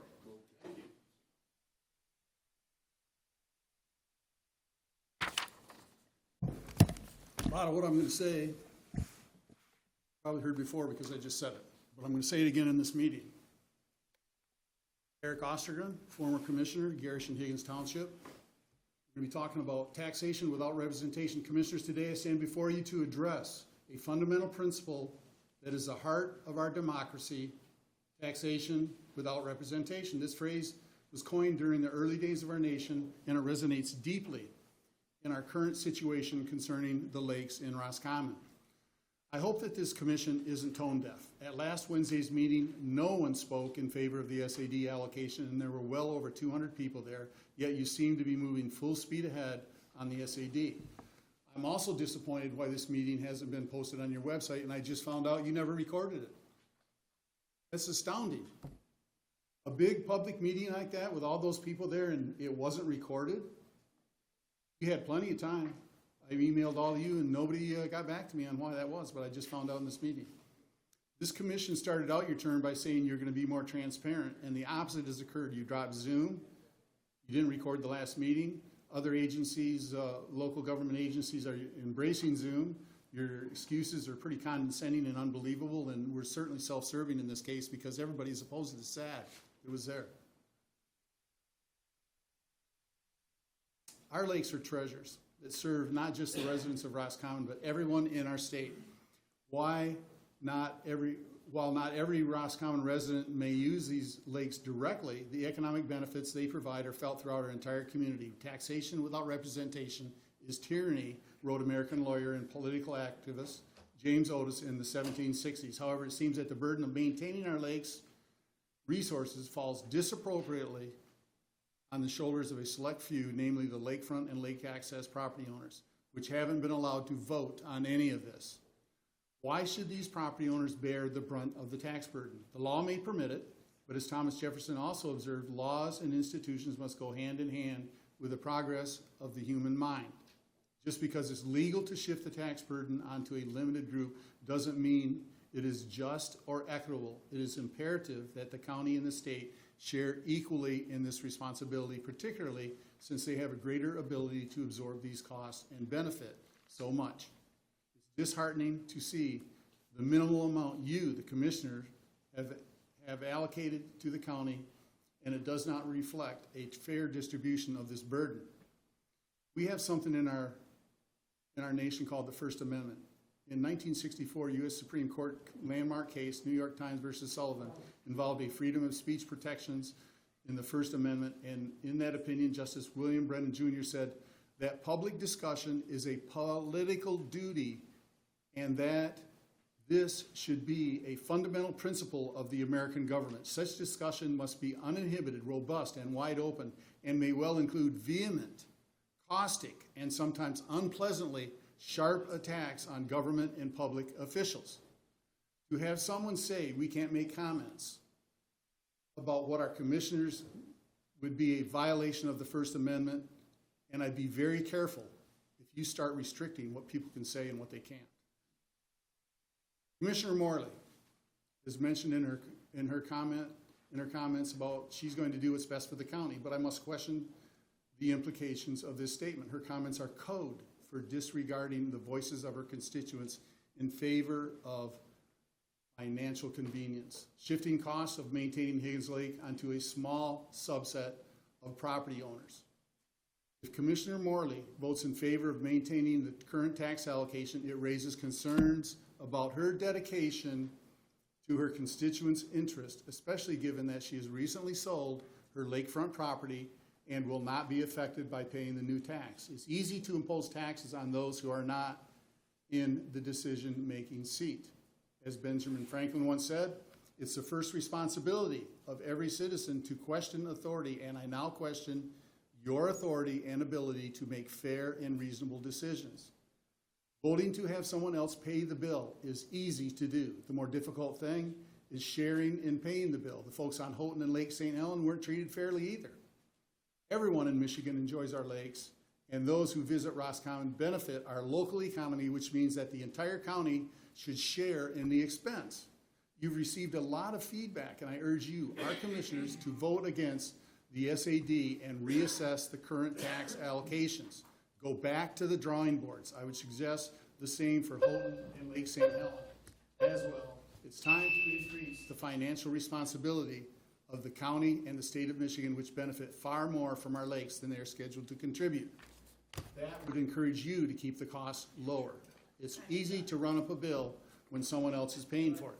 Time's up. Let's strive for a fair system, one that honors the principle that Eric. all should contribute to the resources they enjoy, and let us ensure our actions reflect the values upon which this nation was founded. Thank you.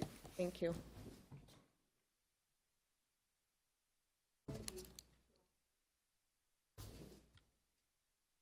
Yes, come on up.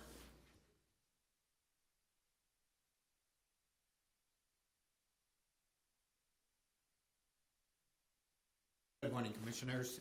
Doug Latner, property owner on Higgins Lake. Normally, my wife speaks on behalf of us, but however, she is working, and well, these meetings are no longer available virtually, so you have me today. I understand the importance of protecting Higgins Lake and maintaining its infrastructure.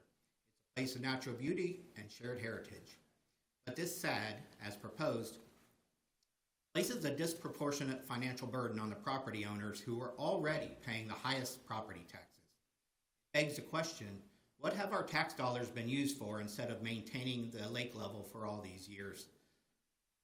I want to remind this board of the oath you took to serve the people of Roscommon County with integrity, fairness, and accountability. That means listening, not just to the loudest voices, but to the majority. Based on the overwhelming feedback from the residents at the last two public meetings, there is limited support for this SAD. The process has lacked transparency, a clear project scope, and accountability. I'm not against preserving Higgins Lake. I am asking for a solution that reflects the values of this community, equity, inclusion, and financial responsibility.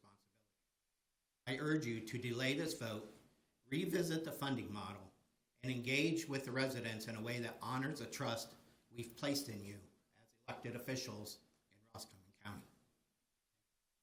Thank you. Any other public comment on agenda items? Come on up. Brian Nelson, property owner near Higgins Lake, not affected by the Higgins Lake SAD, but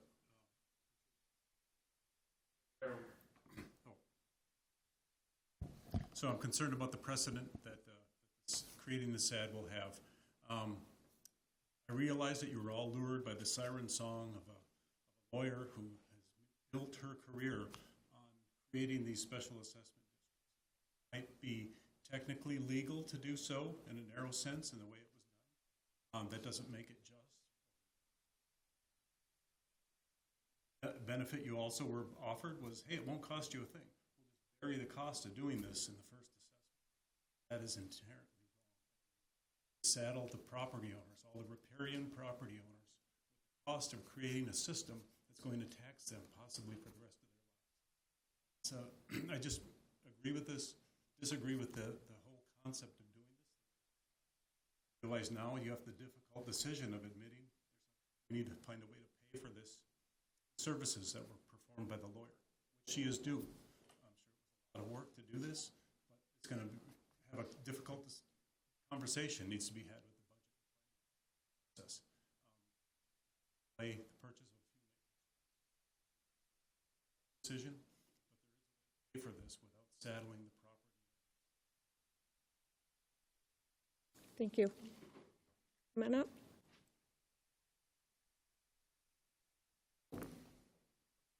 Eddie Dennis, I've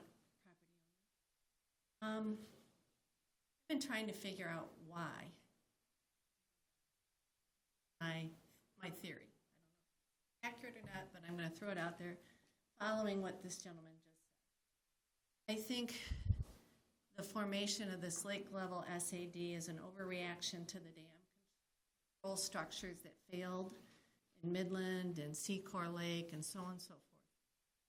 And that you are worried about how you might have to pay for something that might happen here or is happening here.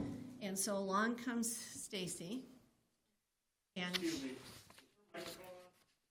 yeah, I'm sorry. It needs to be turned around. The green button should probably go the other way. This way?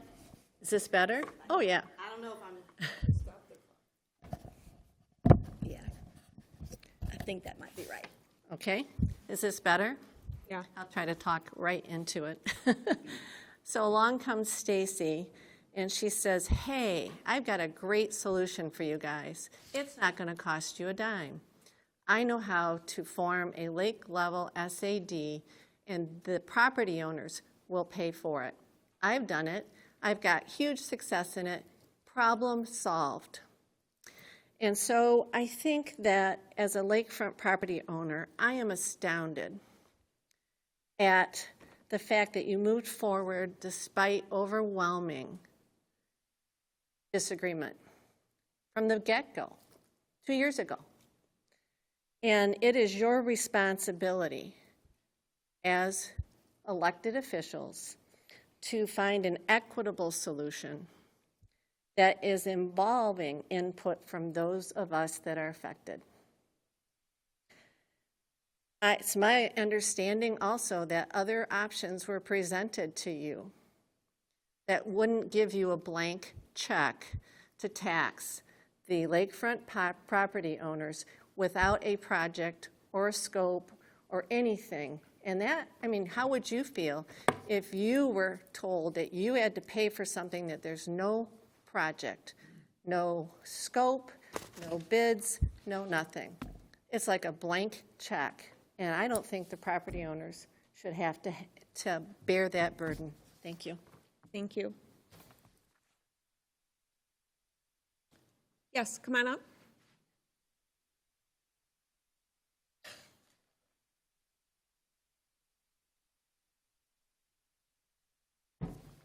Jason Trouts, property owner on the Higgins Lake. Thank you for the opportunity to speak. I want to talk about reality for a couple minutes. There's a couple of inputs to the lake that raised the water level. I won't talk about the outlier, body fluids. We'll just skip over that one. We'll go to more significant things. Springs basically feed the water level in our lake. I have a lot of artesian wells in my property. Some of them are that big, continuous columns of water shooting straight up. If you step in it, your leg's going to go down 3 feet. That's pretty common in the North Shore, pumping millions of gallons of water into Higgins Lake every single day, 24 hours a day, 7 days a week, 365 days a year, for millennia. The other big input, call it the second big elephant in the room, is rainfall, precipitation, snow, rain, sleet. That brings the water level up. My wife watches the water level daily. Okay? the water level goes up, obviously, because it rains. Millions and millions of gallons bring the water level up. There's another couple of little outliers. There's two very small creeks in the northwest corner of the North Arm. They're draining swamp areas, which are basically other springs, but they're kind of trivial. This time of year, you could actually step over the creeks and not get your shoes wet. Now let's talk about how the water leaves the lake. Most of the water leaves the lake, a huge percentage of the water leaves the lake because of evaporation. Strong winds, hot days, no rain, water level's going to come down. Occasionally there's a shift in water. Recently we had strong winds from the south. The water was pushed from the south area up onto the north shore. The water gauge went down a few inches. That happens. So I've talked about three elements, three elephants that control the water level. There's another little one, another outlier that drains the lake. That's the Cut River. It's what, 30 feet wide? Has a control unit in it. I won't debate whether it's effective or not effective. 10 feet, 12 feet wide. It cannot control the water level. Historically, we know that since the 1950s. And that's the pickle in the middle.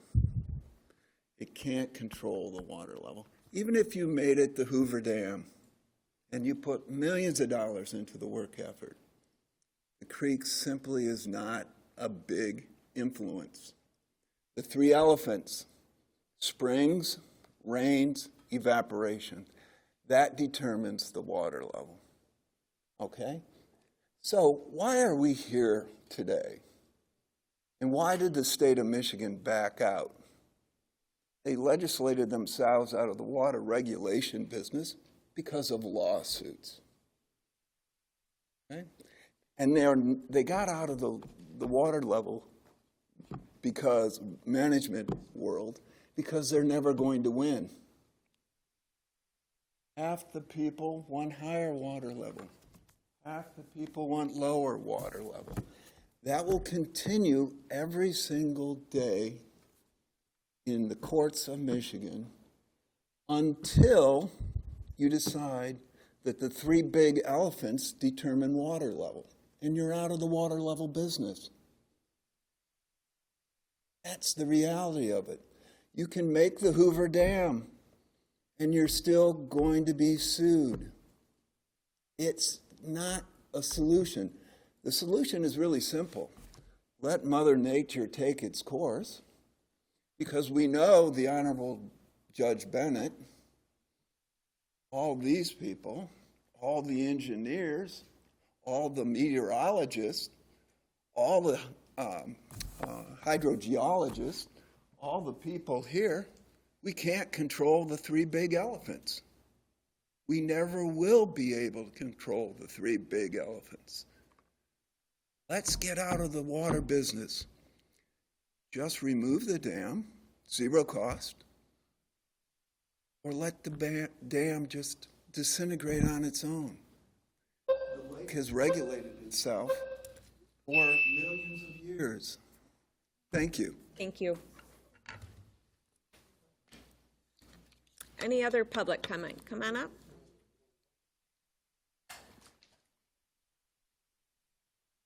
My name's Paula Coleman, and we are affected by the SAD assessment. I know that I'm not the only one that uses the lake because there's tons of people out there. So my question is, do any of you on the commission, are you affected by the SAD assessment? I don't know if you're going to answer questions today or not. We don't answer any during public comment. And I don't know if you use the lake, but I know I'm not the only one out on the lake, so it needs to be divided fairly. There are many people that use that lake. If it wasn't for the lake, there's nothing here in Roscommon other than that brings people in. So I think that it needs to be set up fairly. There's state parks, there's marinas. The DNR launch, 4th of July, you couldn't even drive down the road. Why are these people not paying? Maybe you need to hire somebody to collect something there. I'm not sure what the answer is, but it's not fair for the people that, the property owners, only certain property owners pay for it. It should be for everybody. Thank you. Thank you. Any other public comment? Come on up.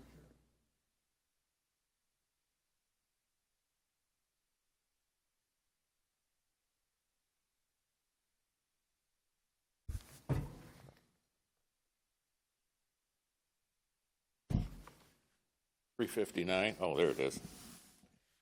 I like your new clock. Just real quick, Houghton. I live in Houghton Lake. We have a special assessment district, and this all started quite a few years ago. And I remember a year or so ago, we had the first hearing, Judge Bennett, and it was specifically said that you weren't going to raise the lake level on Houghton Lake. I think Eric, he said, nope, they're not going to raise the lake level on Houghton Lake. All of a sudden, we have an operations manual. You use special assessment funds to raise the lake level at Houghton Lake. He didn't call it a lake level. He didn't say, hey, we're going to raise the lake level of Houghton Lake 4 inches or 4/10 of a foot.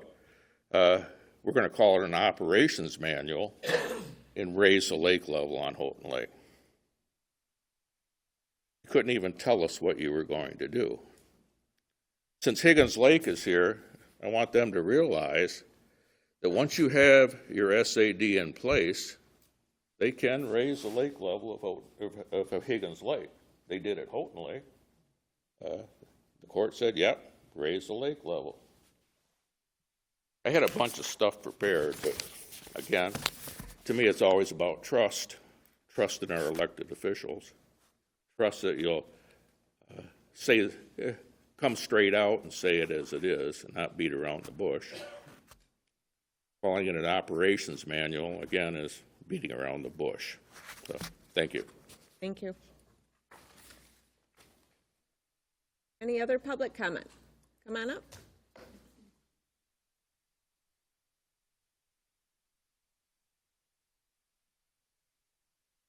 Dave Bisbee, Denton Township on Houghton Lake. I feel sorry for the people on Higgins Lake because the people on Houghton Lake have already gone through this abuse. Now, we already had a special assessment. They've got over $1 million in the bank that could have been used for any action that had already taken place. Lo and behold, Stacy comes up and says, hey, I got a deal for you. We're going to develop this other special assessment so you can reap the benefits of the lake owners for your own personal political gains. It's a shame the way this operation has taken place on Houghton Lake, and I hope the people on Higgins Lake take a good hard look at it, because you people have misused, abused the funding. Stacy stood up in court. She hand-selected people to be testifying on behalf of your adventure. They were all complaining they couldn't get their boats off their lifts in October. Well, these are the same fools that asked for the winter level to start in September. Well, lo and behold, they got what they asked for, and then they started complaining. But you turned it around and used it as a tool against the people that wanted to maintain the current legal level. I've been called a liar because I take data and physical measurements of the lake and its reactions by our chairperson. I find that totally offensive. I know what physical readings are. I also understand how riptides and such work. I was called a liar on that. You people have spent and overspent the money in the $1.25 million SAD you applied to us for this fiasco. You got an operations manual that's totally non-functional because you can't control Mother Nature. You can say, oh, I'm going to do this on my operations manual. But you've got no scientific data to back it up that says this is the results we're going to get. This is all a big scam just to get in front of the court so Judge Bennett could go, yep, you guys are right. We're going to tax them some more. We've got 2 SADs on Houghton Lake. And it's all for the benefit, supposedly, of the lake. This is ridiculous. You people need to get a real life. Thank you. Thank you. Any other public comment? Come on up.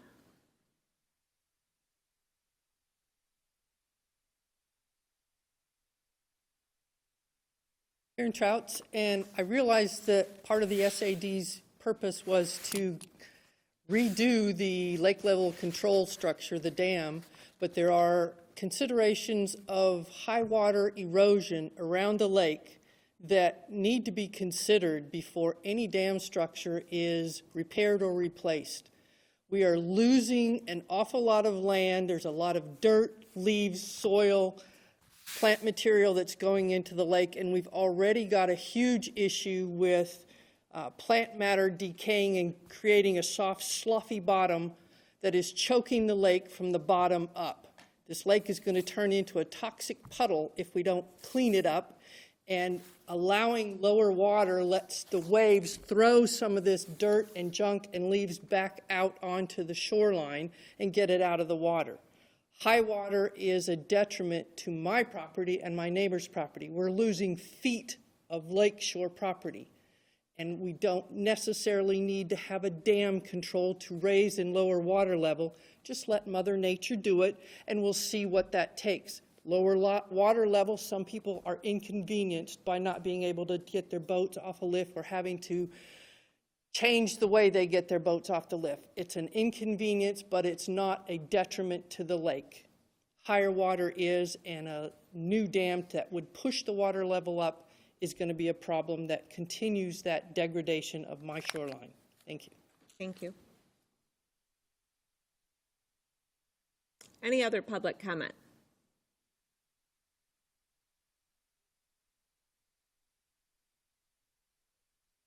Oh, come on up.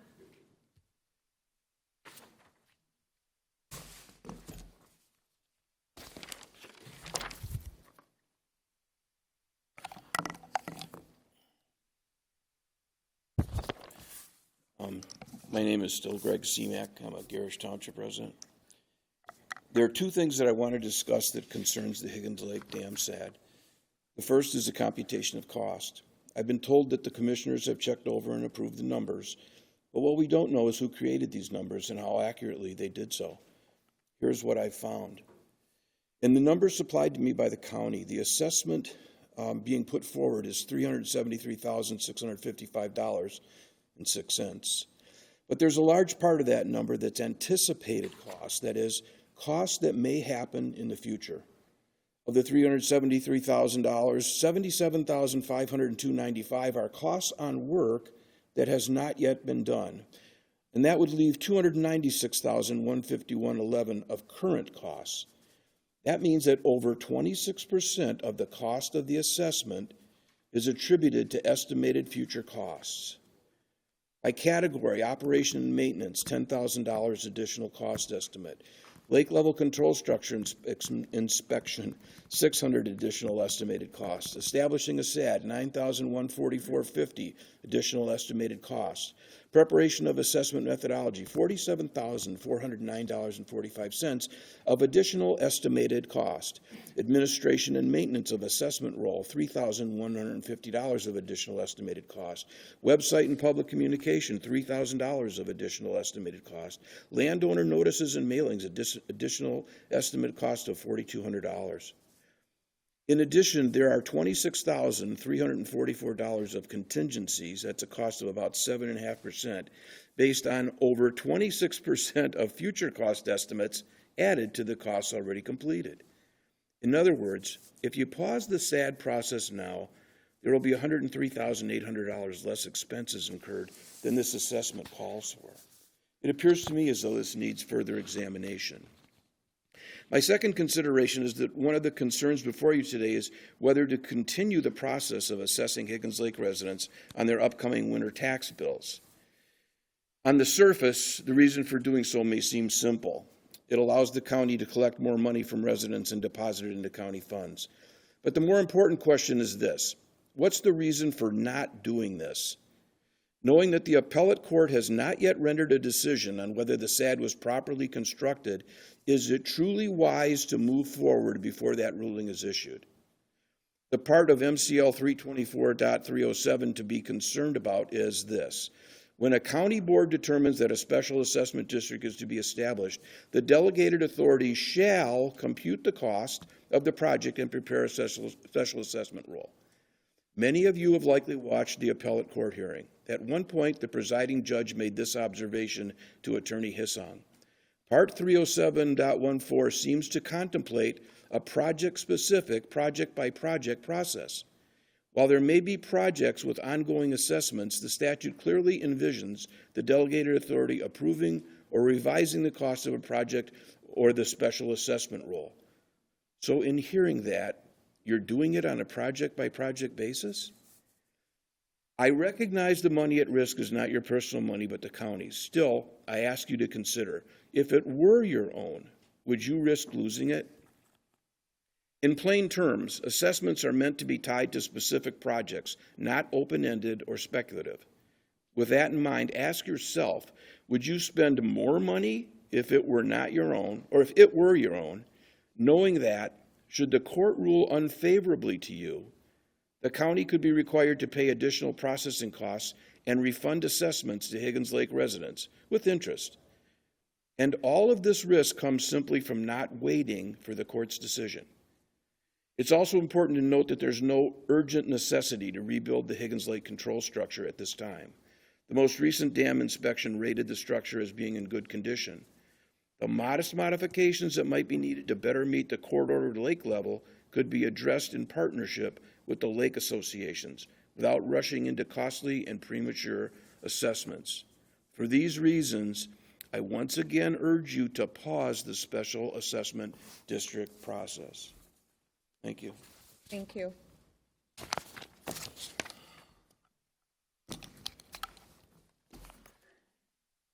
Any other public comment?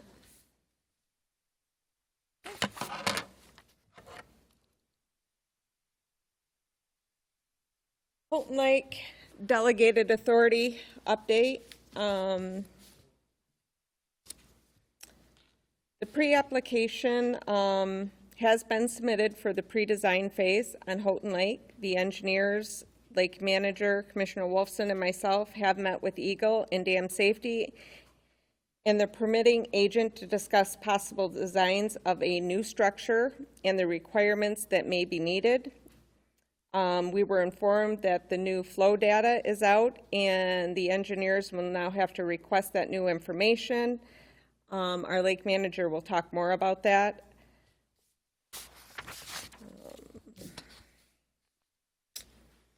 You can come up. I'm just going to finish this last little. We also have met with the advisory committee and discussed the possible design features and gathered input from them. Once there's a more clear vision of the possible structure, the lake manager Chase can come forward and present that. The timeline was discussed of completing the design phase by 2026 and the construction to begin in May or June of 2027. And now I'll turn it over to Chase. Yeah, I guess, do you want me to discuss to the board what was, I mean, you guys were Yeah. there at the meeting as well. Yeah, you can discuss. Yeah, so the big things we met with Michael and Sarah was, the most important thing they said to expedite the permit process was to make sure we're not increasing our footprint too much. The smaller the footprint, the faster the permit will go through, because then you're affecting less of the environment there. And Rex or Darlene, you can stop me if you guys think I'm saying anything wrong, because you were there as well. So one of the ideas was to make the footprint as small as possible. The dam will be larger. Well, gosh, we have like 42 feet of bay now. There'll be 60 feet of bay. Less bays, but larger is what was been proposed. And so those will be 12 foot, and 12 foot was chosen because of cost. That's the cheapest. You go bigger, it's a lot. You go smaller, not you need more. It was the sweet spot for cost. There was talk of a parking lot out there because of all the fishing.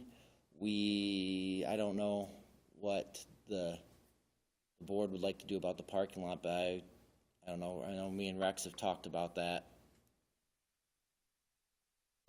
I think we wait to see what the survey comes back. Okay, yeah.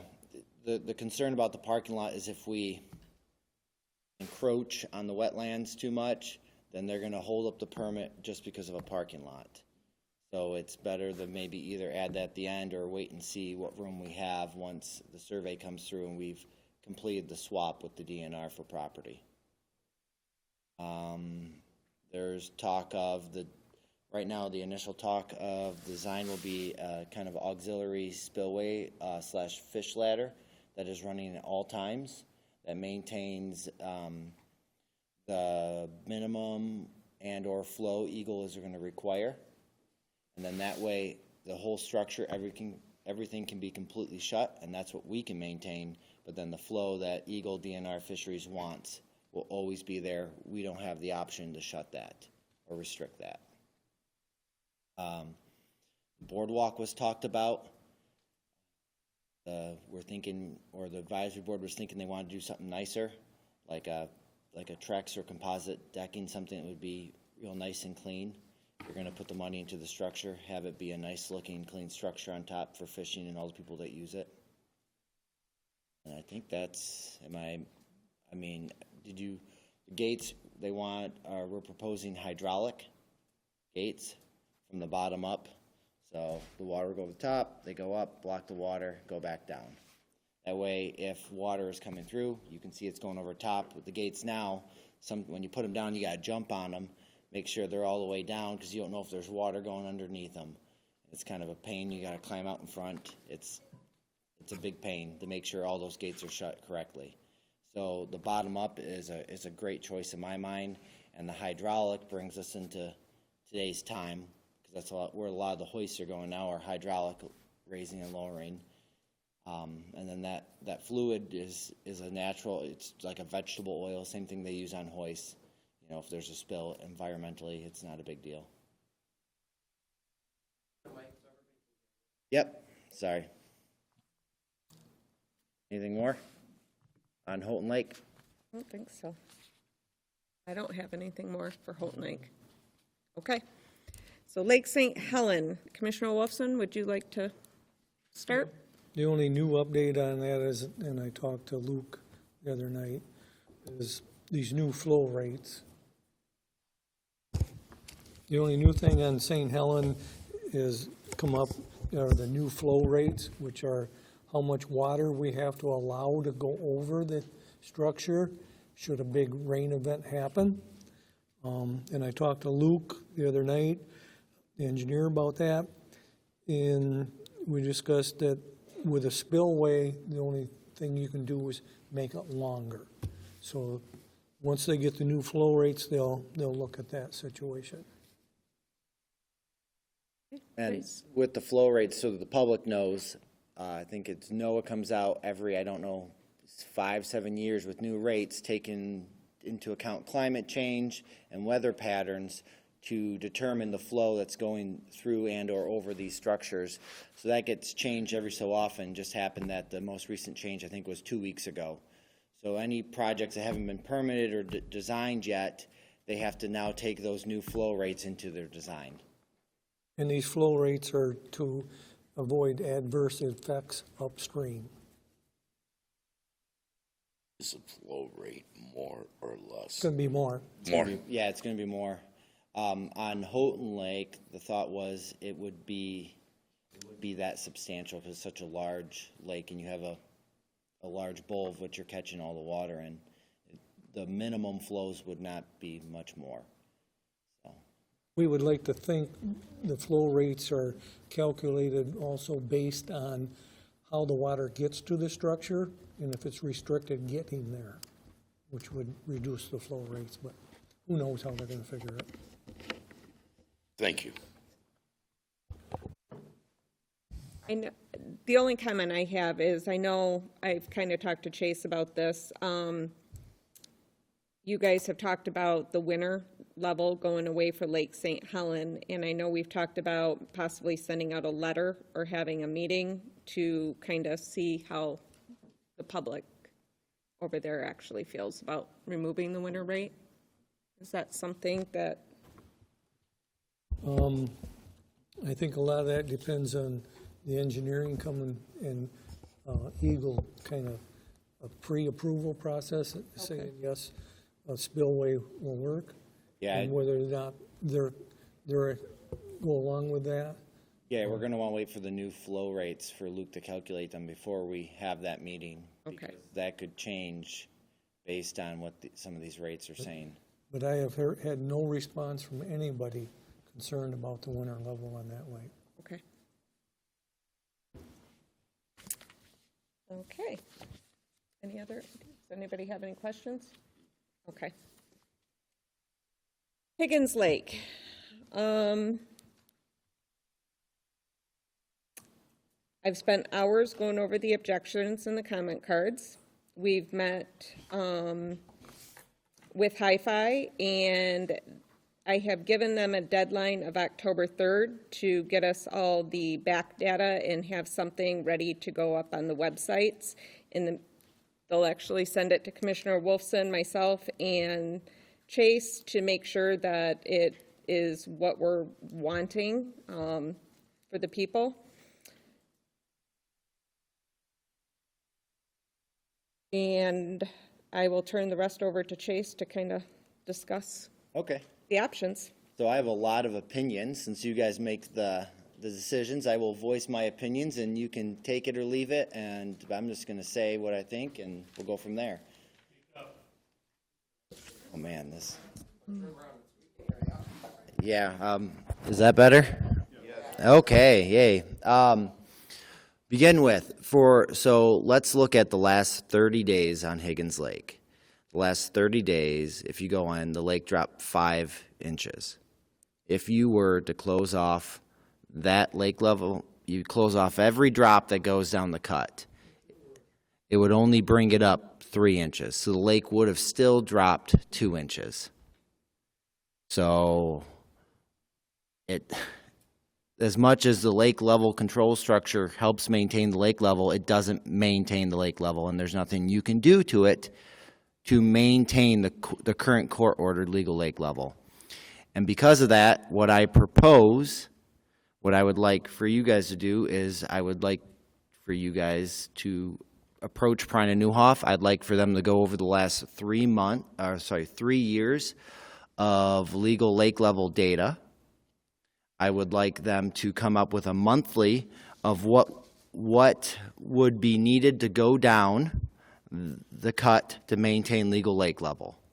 For example, they might say, in January, you can send 50 cubic feet down there and maintain your winter lake level. In May, it needs 50. Or let's say in June, you can only send, based on that storm data over the last years, in June of 2024, if you sent 15 cubic feet down, you would have maintained legal lake level. And go through and do that. Because what I believe is going to happen is there's going to be some months where you would actually have to, that would be a negative number, meaning you could close off the entire cut and have to put water into the lake to maintain legal lake level. But if they take the gate logs, they take evaporation rates, they take NOAA data, they take all that information, all the lake level stuff we pay for, the county pays for, and actually use it, they could determine what is actually needed to go down there to maintain legal lake level. Look at it from legal lake level instead of looking at it from what the cut is needed. And then see what those numbers are. And that should be relatively cheap and be relatively quick to turn around. I don't know if you guys have any thoughts on that. Madam Chair? Yes. I think we need to move forward with that because it seems to be coming forward, like the one gentleman said, there's 3 elephants. And despite what we do with that structure, we may not be able to control how much water comes into that lake. Yep.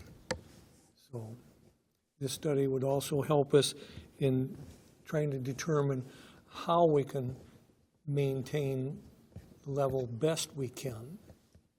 Correct. With operation manual in the future. So, the world has changed. The springs don't put out like they used to. We don't get rain like we used to.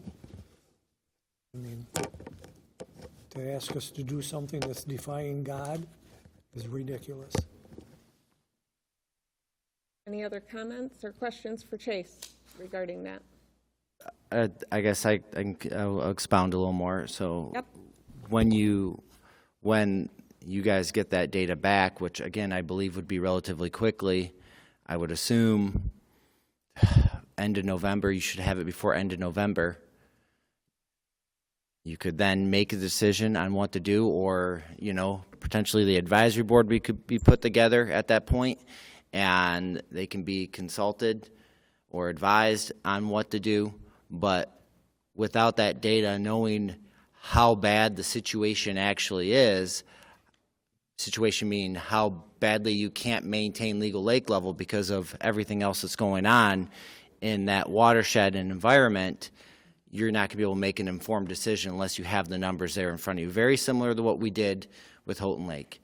Eagle had us put together a water budget. With that water budget, you can understand what's going in, what's coming out, where it's going, and why, and then make an informed decision on what to do with that water budget.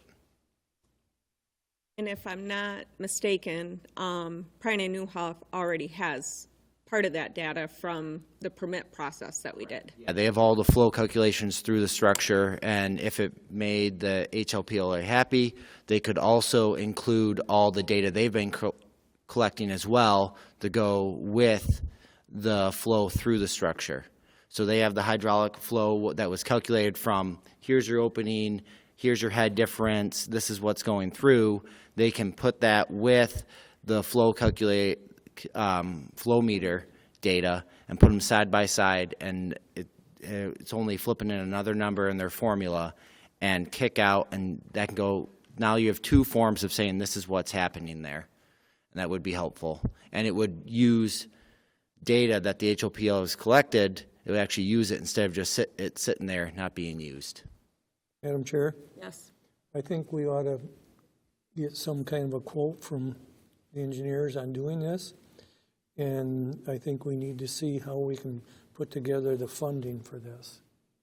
Okay. Good. Anything further for me? Real quick, Madam Chair. Yes.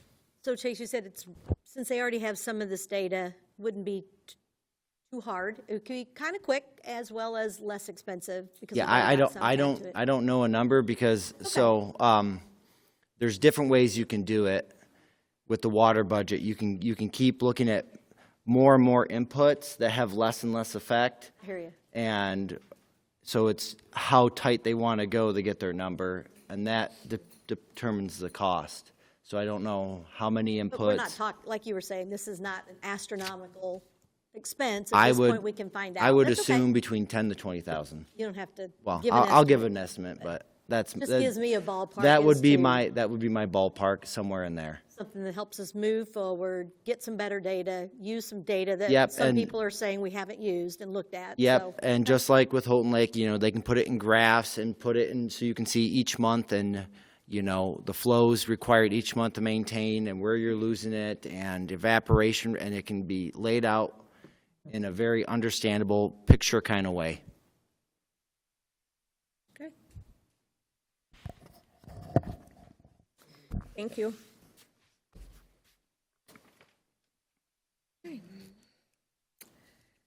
We are on to unfinished business. A, review of the citizens' objections, Higgins Lake SAD assessment role.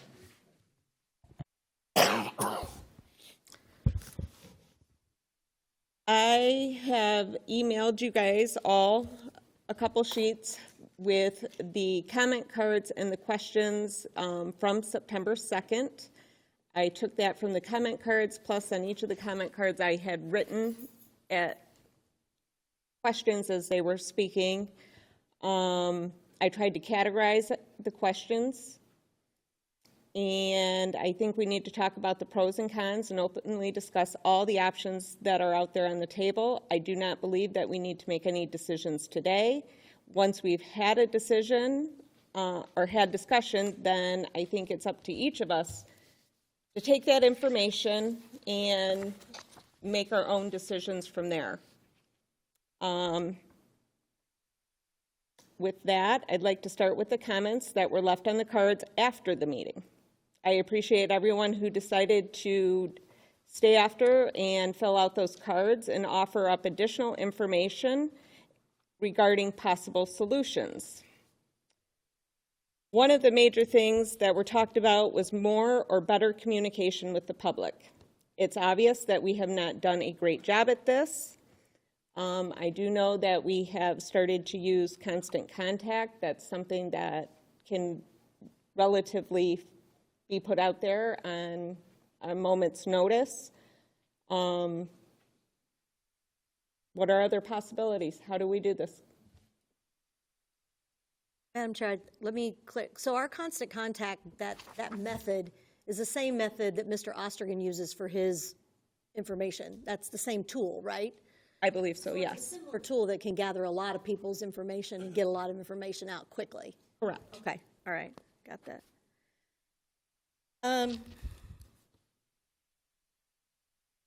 I also have been getting all the objections and the cards and looked at those as well.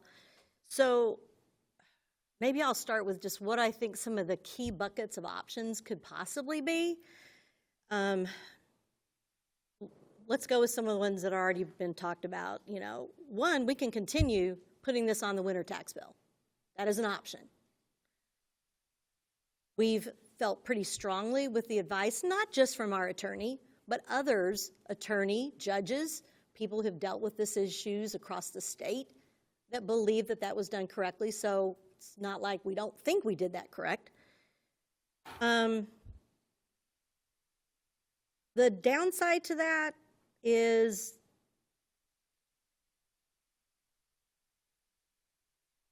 there will always be a vocal minority who say, we didn't listen. So do we make a decision based upon people saying, come out and get your pitchfork and tell them they're wrong and this fear?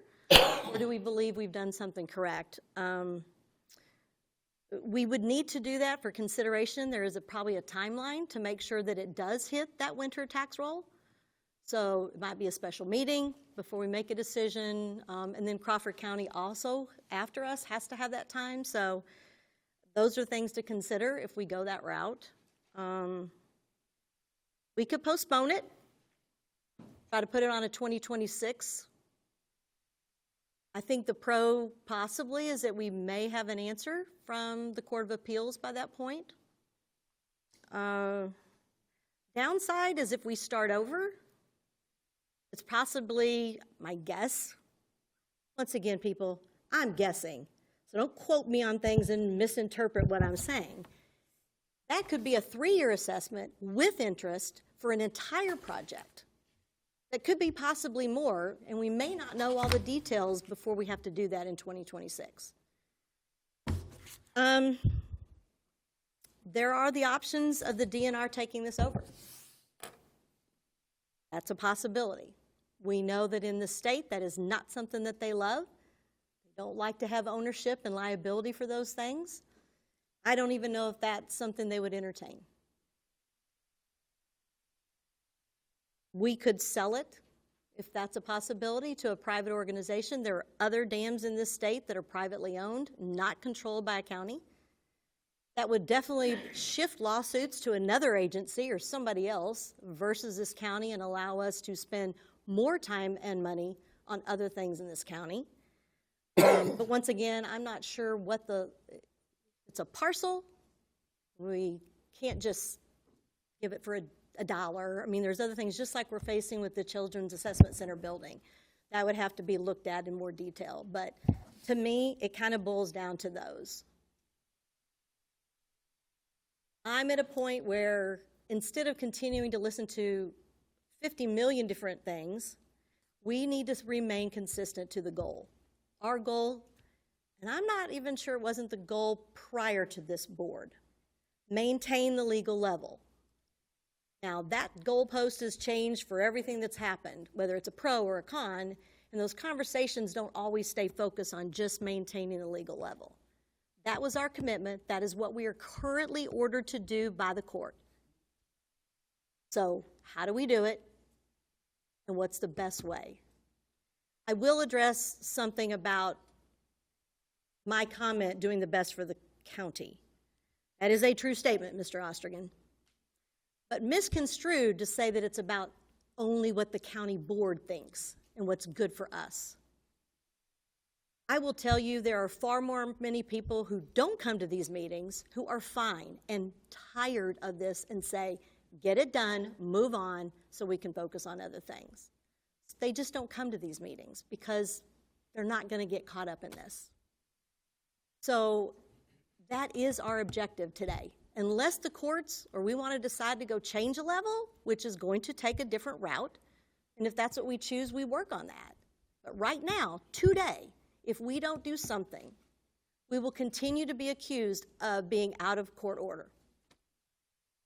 The focus and the decisions that we make over this next few weeks needs to revolve around maintaining legal levels, in my mind.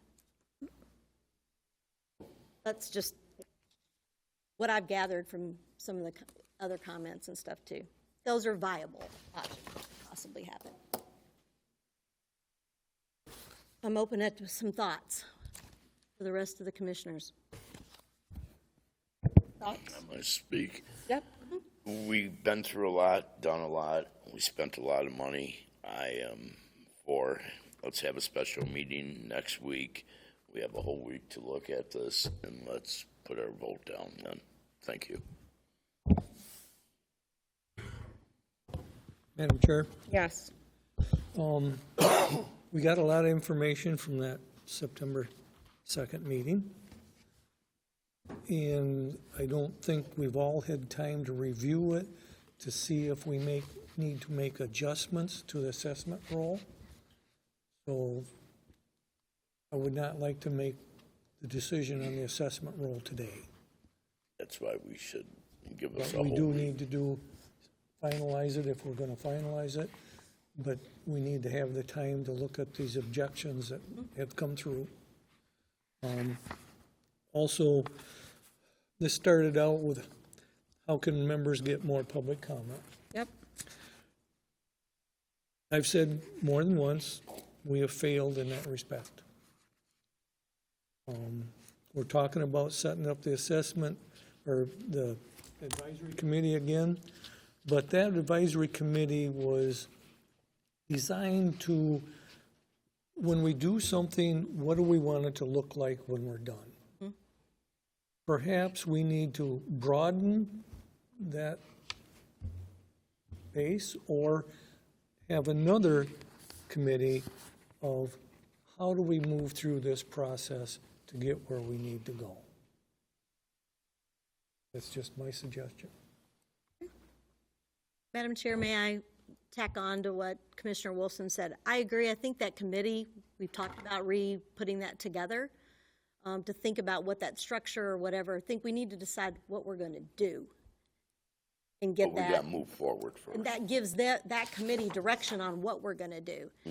If the decision is to say, we're done, give it away, or sell it, whatever we can do, then that's a whole different ballgame. Then that group would be responsible for creating a group. If we decide that we feel confident in our decisions and we want to move forward, we do risk, if we move forward without a decision from the Court of Appeals, we pay it back, right? I mean, that's the downside to that. We just have to pay it back.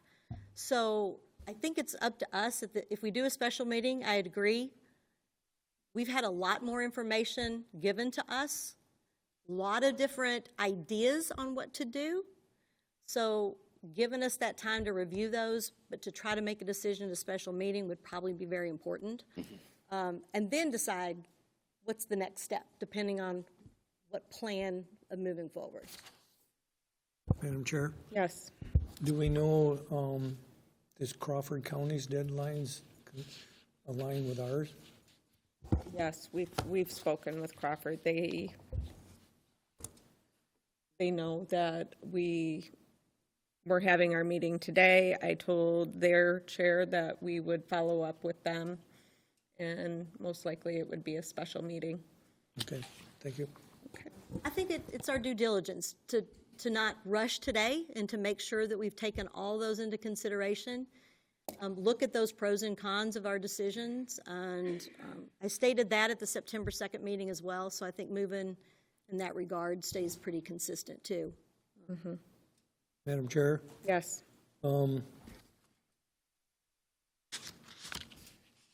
the number of objections to this represent approximately 10% of the properties in the SAD?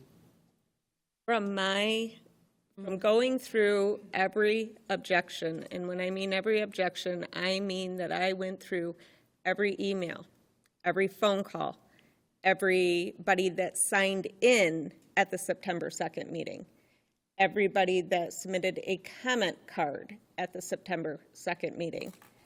I then went through every sheet that we received from Mr. Ellison, and I cross-referenced every single one. That is about 10% of the total parcels. Not people, but parcels.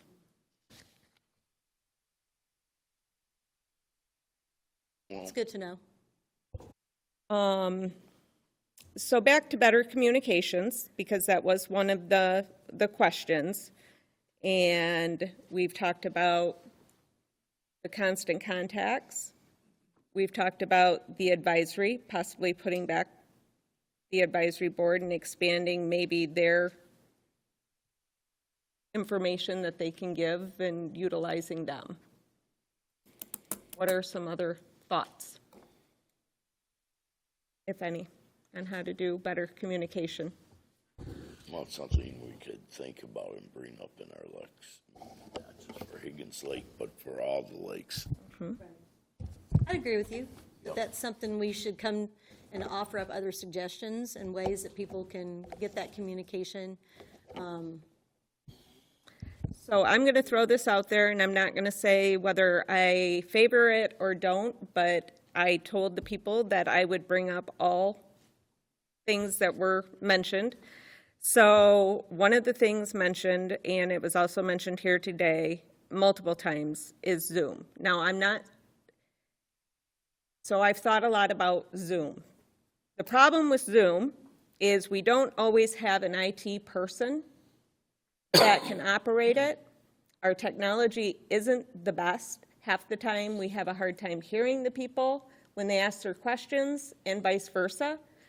We don't respond to the people on Zoom.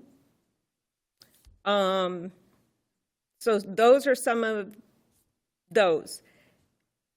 Do we Zoom it but not allow the questions so that people do have the ability to watch a live meeting and they can still submit their questions like we have these guys submit theirs?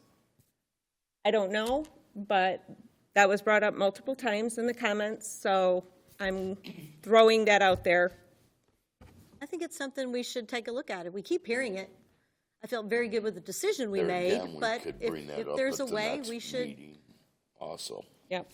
And This is where this conversation happens, right here. Madam So, Chair? Yes. Individuals. Higgins Lake is a little different than the other lakes in the respect that there are 3 major associations around that lake at least. And they represent a large part of the owners on Higgins Lake. I would rather try and have person-to-person meetings than Zoom meetings. Zoom meetings are kind of, we're all robots type thing. But I'd rather have person-to-person meetings, at least with these 3 major groups. And there's probably others, and they should be included also. Another possibility is having, I know that a lot of these organizations do have meetings, and maybe it's trying to get one of us to go to the meeting and take any updates if they're open to those types of things. That way, they can keep their people informed that maybe we don't reach. Right. Let me add on to that, because we also hear that, whether it's legal or not, that everyone in the county has a stake in this game. So what about our other townships that we represent? What about the other people who live in this community to give their feedback in a way that they may not be able to come to the meeting, but if we're going out to those associations and getting updates and sharing, that we as commissioners take that to our townships as well and to those type of groups that are meeting. Oh, absolutely. Share even more, because I know Commissioner Wolfson and I, when we go to Denton, one of the questions that they ask us is, do you have any updates on anything? Right. And they give us the time to speak and share and things like that. It's not only to communicate out, but also to get their feedback, because they're not emotionally tied to that like many others are, and I think it gives you a different perspective on the decisions that we have to make as well. So I'm good with that. Also, Richfield Township, I have a spot on the agenda every meeting. Nice. Thankful to the Richfield Township Board for that.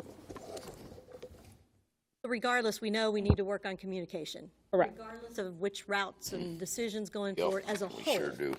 Everything going on in this county, so I would agree. The next was collaborate. And that's back where maybe sending out the applications for the advisory board again, with the thought process of we're not sure when the first meeting will take place. I know when we did Houghton Lake, it was probably close to 6-7 months at least before the first meeting ever took place. That's one of the reasons I think that it's important to make sure that those people are aware of those things. We have discussions not only include talk about structure, but possibly ideas on what we can do to improve the current situation and open it up as far as that. Any thoughts on that? Yes? No? Well, it's something we could always bring back also. Any of the stuff.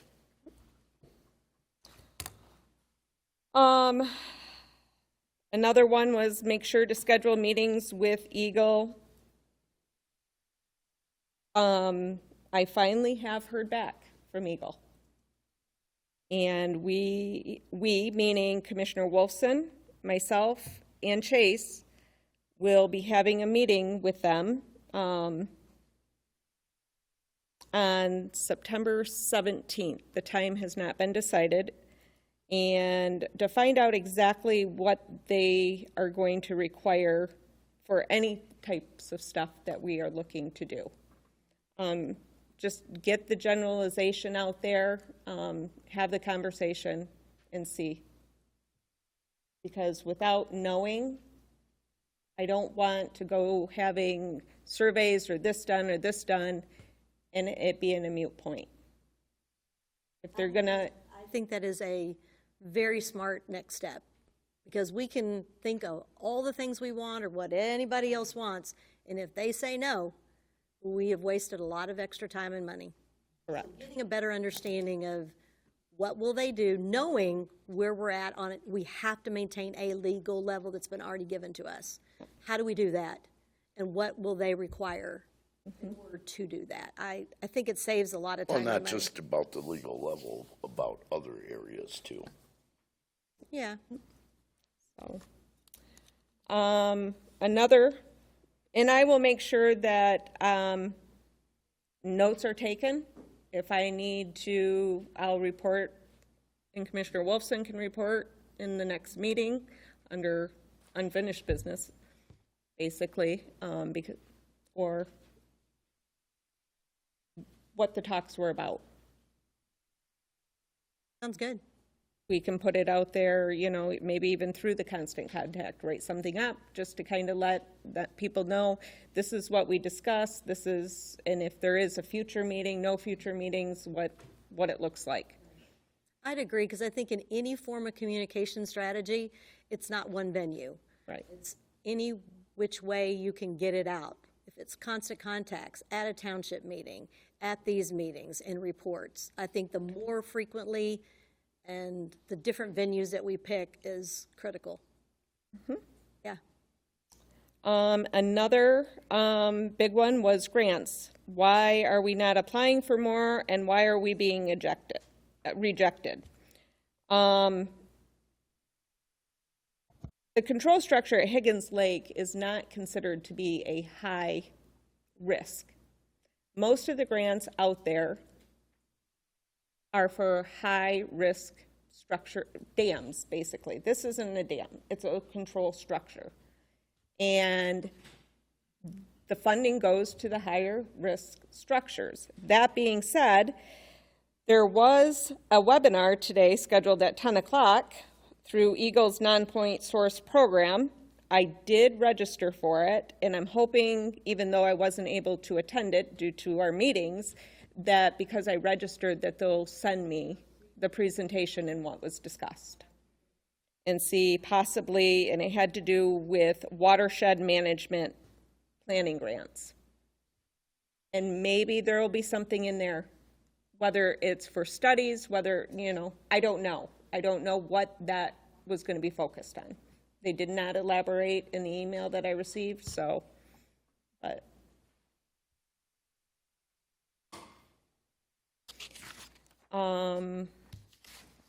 Then we have the abundance of basically the same questions that were asked.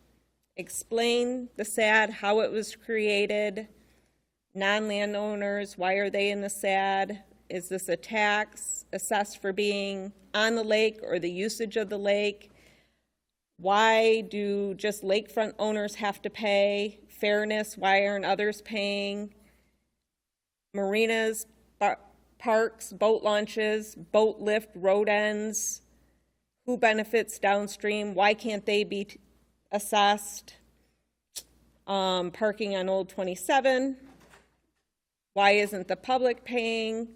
Why are backlots not being assessed? Why is the state paying more? Why isn't the state paying more? They have state parks, public lakes, the county should pay more. What are the benefits? And some want a step-by-step in how we factored the DNR. I know that we are working on a communication. I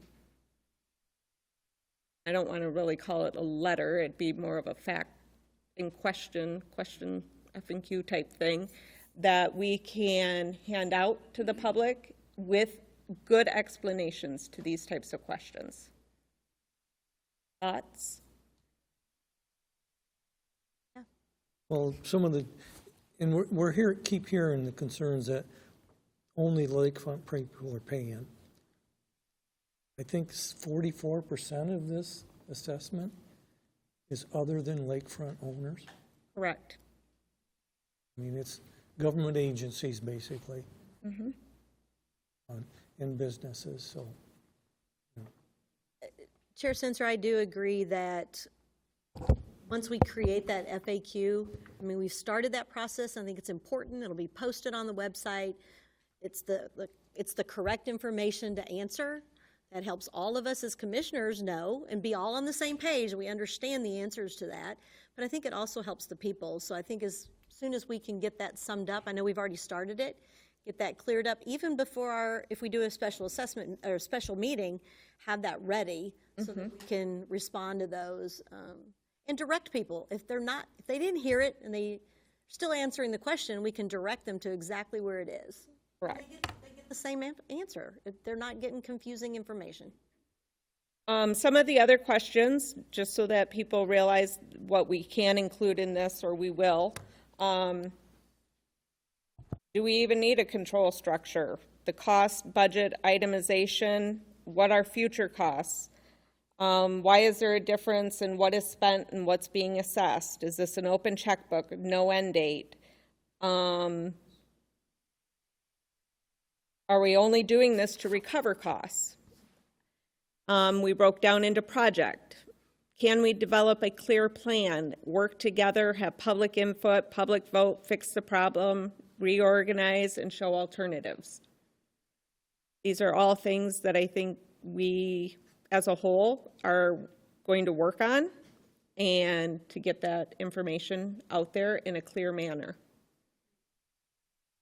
One of the questions was, why is there a problem now? What has happened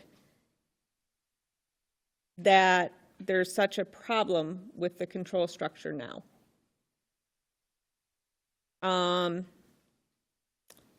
Some want to know why we chose September 2nd for the public hearing. Also explain the difference between the August 6th informational meeting and the September 2nd meeting. Can they make the lake private?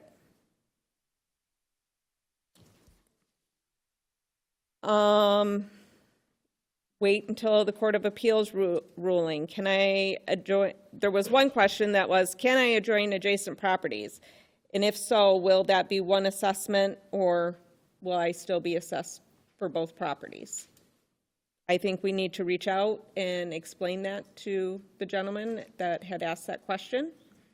Why don't we have to answer questions during public comment? School boards do.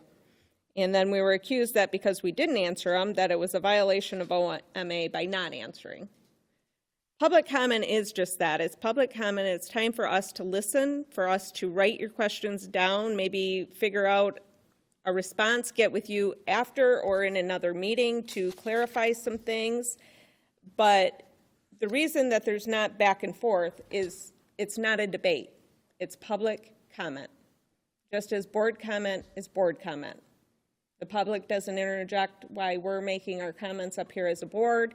We should not be interjecting as they're making their public comments. That's my thoughts on that. And it's not a violation of OMA by not answering the questions. Another one factor, will there be a factor for the management plan moving forward? I think we'll have to kind of get with the lake manager on this, but do we take into consideration watering of the lawns, evaporation? Somebody asked if we can pump water in using different aquifers. Will we look at water cleanliness? I believe Chase answered that at the meeting. And then one of them was, will you actually take all comments and opinions to heart before you make your decision? Madam Chair? Yes. I think we need to address one of them specifically. The difference between money being spent, or money that's already been spent, and what's being assessed. There's a difference there because we have cost incurred, but we have not written a check yet. I mean, that's a given. Mm-hmm. I mean, it's just, and those costs that have been incurred, but the check not written yet, are in this computation for cost. I think that goes right along with just communication in general. If you hear it once and you don't hear it again, or the explanation, I think, and terminology gets mixed up for people too, especially if you don't live this world, which I'm not an engineer. So when you think about that and how that information is shared and the explanation of the differences, it's like the difference in an appeal versus an objection. Those are two different things, you know, so, but I think they get intertwined with some terms, so I agree.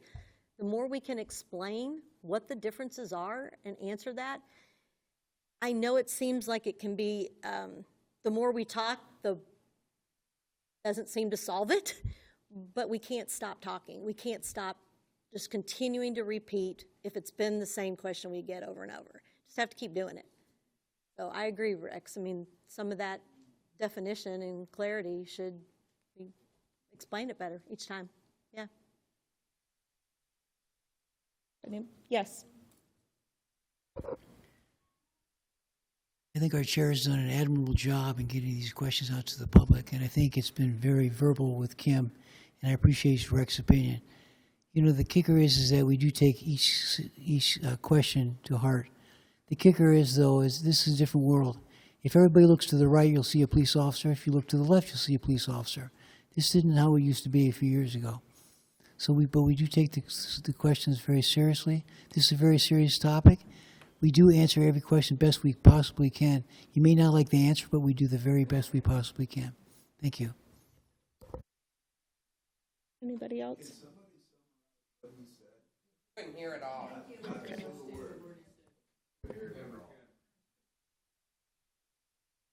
I'll say it again.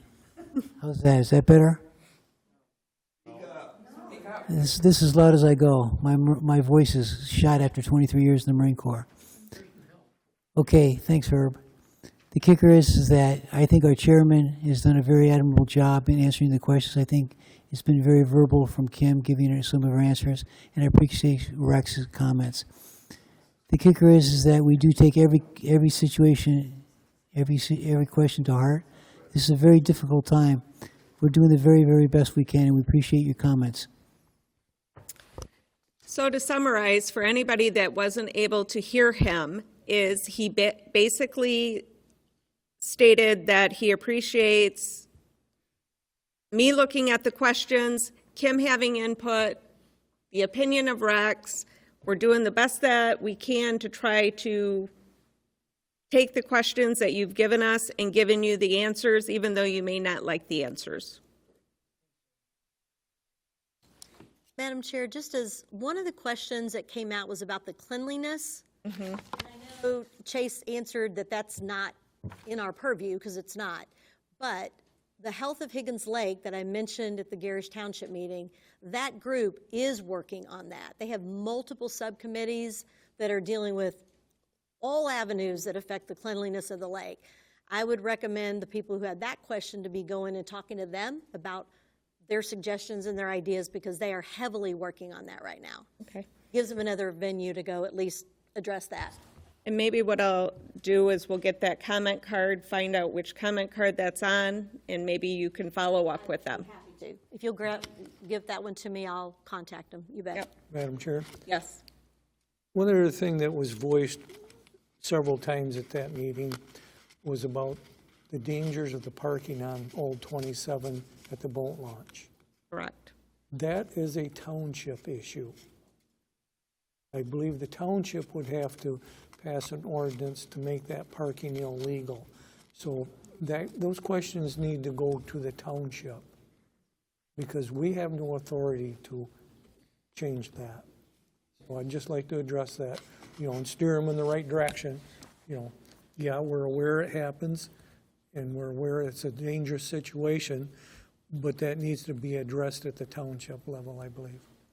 I believe Jody also has been working on that, if she can kind of fill in everybody, possibly?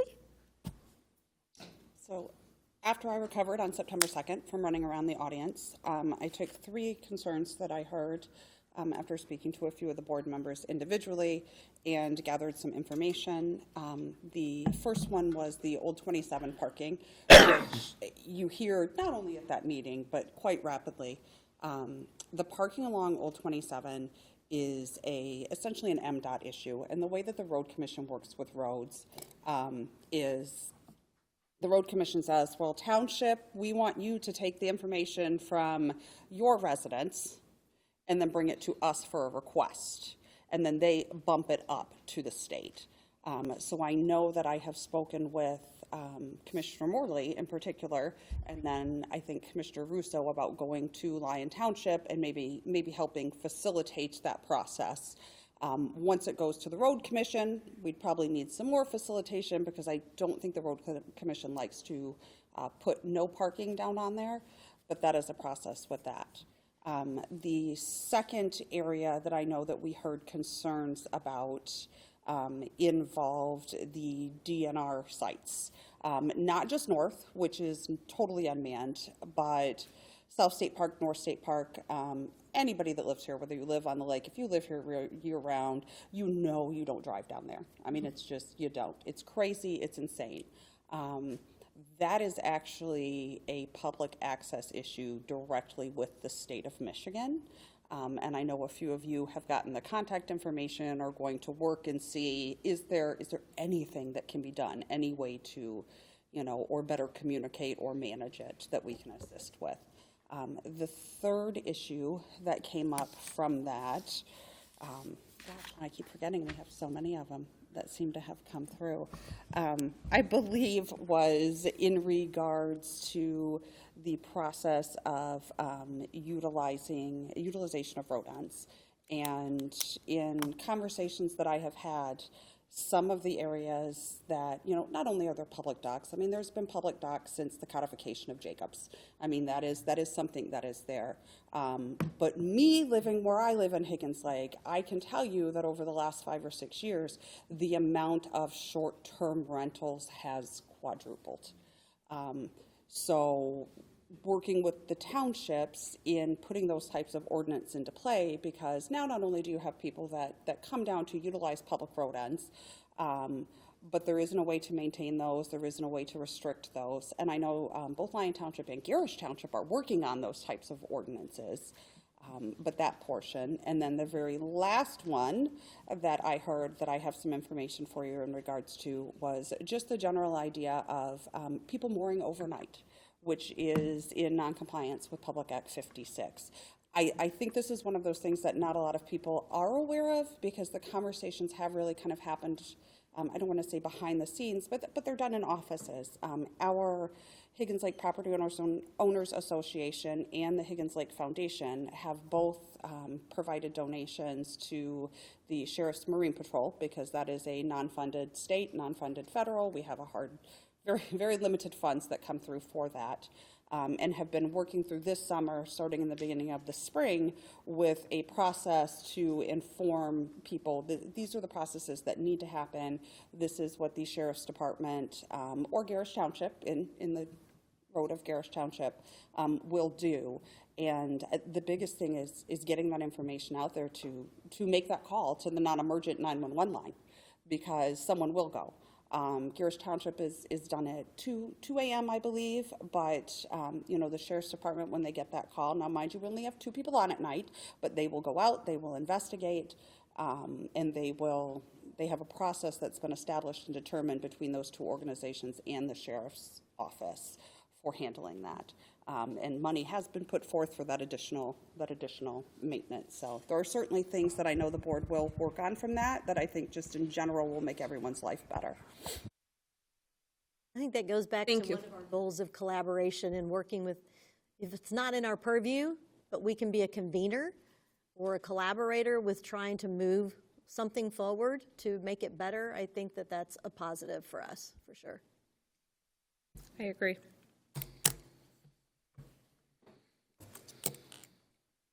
Well, Is there any other comments on that section? It sounds like we might be ready to set a special meeting to reconvene and make a final decision. Is everybody available next Wednesday? I believe that would be the 17th. What time is your meeting? We haven't set a time. Okay, about 10 o'clock in the morning. Let's look at Michelle. 11? 9? Yep. Oh, afternoon. Okay. Vic? I'm open. Whatever. 1? Would 1? Or do you want it later? Well, so we have Register of Deeds conference, and that finishes that morning, and then we need to come back, and we need to get the programming done for the election. So 2 would be better. Okay, then 2 it is. 2, thank you. Easy peasy. So a special meeting next Wednesday at 2 p.m. Specifically regarding? The finalization of the Higgins Lake Special Assessment Rule and computation of costs. which leads into 9B, the review of the proposed resolution adopting Higgins Lake SAD assessment role. So you have a proposed resolution that you were given, and it's more or less, in my opinion, just to look that over. There's no decisions being made, but if you see something in there that you feel needs to be changed, adjusted, or then we'll need to know that prior to, because we need to at least vote on this one way or the other. Any other comments on that? Madam Chair, Yes. everyone has a copy of this tentative assessment role, is that correct? Mm-hmm. Yeah, that was given to us that night, September 2nd, by Spicers. Okay. We have no new business, no motions, resolutions, so we are back to public comment. Come on up.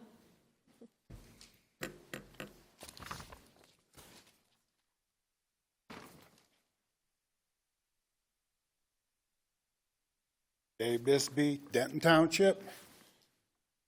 The word public has been used multiple times in this meeting. Last I knew, Houghton Lake was a public lake.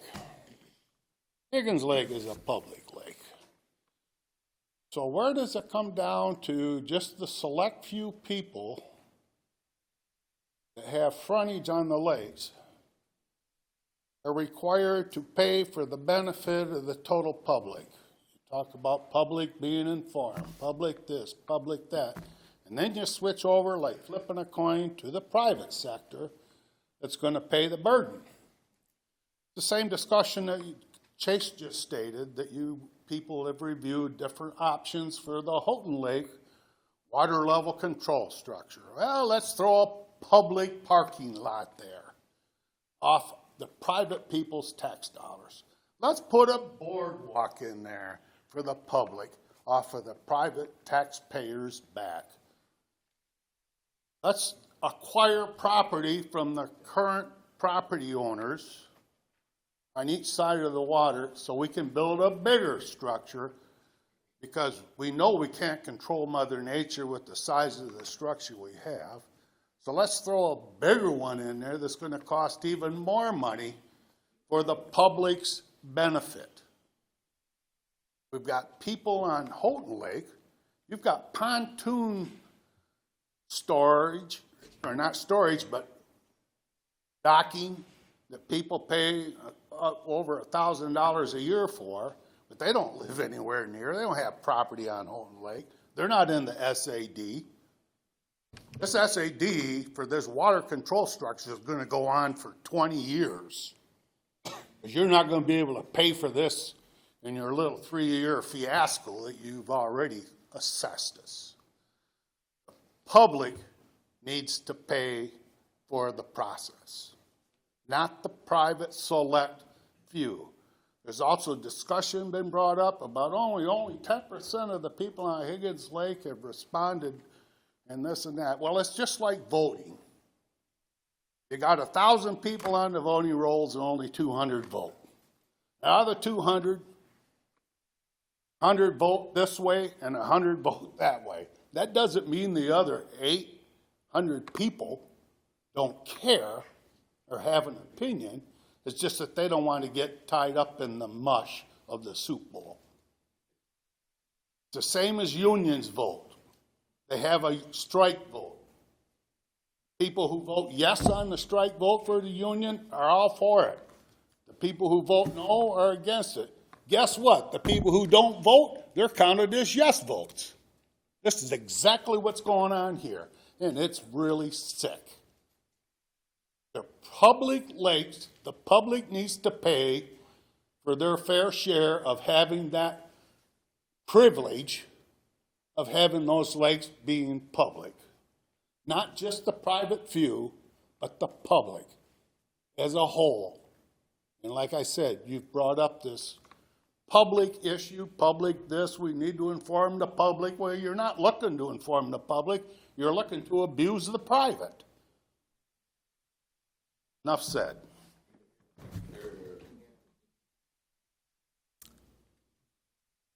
Yes, come on up.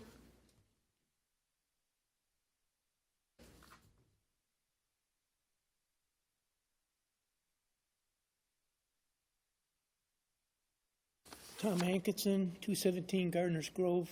I am affected by the Special Assessment District. I've heard a lot of things.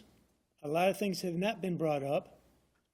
I keep hearing transparency, and wanting to maintain the lake level. Well, how many years has this lake level thing been going on and you guys completely ignored it? You removed stones, which made it even worse. Now, when the sewer system, which is failed, was set up, it had a whole district that was affecting Higgins Lake's well-being. Why was this SAD not set up like that? Because all these people are benefiting from the lake levels and from, it should not just be the property front lake people that are paying for this. This was set up for the sewer system, and it counted in all the backlot people who are also benefiting from this. You guys, I saw no input on setting this SAD district up. It's just, is thrown at us. You guys come up with these different proposals without input. You keep saying transparency, but the public speaks and you guys don't listen. You guys set up at one public meeting or a council meeting, you said, in order to address the dam, for anybody to address the dam, you got to have 2/3 property owners on a petition and $10,000, hoping to squash your liability for maintaining the proper lake level. Now, she said something like 11% of cards and comments that came in. Nobody's addressed the fact that there was over 500 signed a petition with Phil. You never said nothing about that. What's the percent of that? I never heard a word about that. I heard comments that you got, but nothing to do with that. Now, I don't remember the number of the property owners that are being affected by this right now, but if you throw that number of cards you got and over 500 other comments, it's going to be more than 11%. You guys, I've never been happy with any meeting I ever went to you guys. It's always been what you want, everybody else, the bums rush. You talk about public comment, and then you hold a meeting in April that concerns the dam and put through your proposals. Everybody's in Florida or someplace warm. There was 12 people, counting myself, at that meeting. You want some comments, do like you did on the 12th, and have the meeting when people are around, or on the 2nd, sorry. Have the meetings when the people are around instead of in April when there's nobody around. Thank you.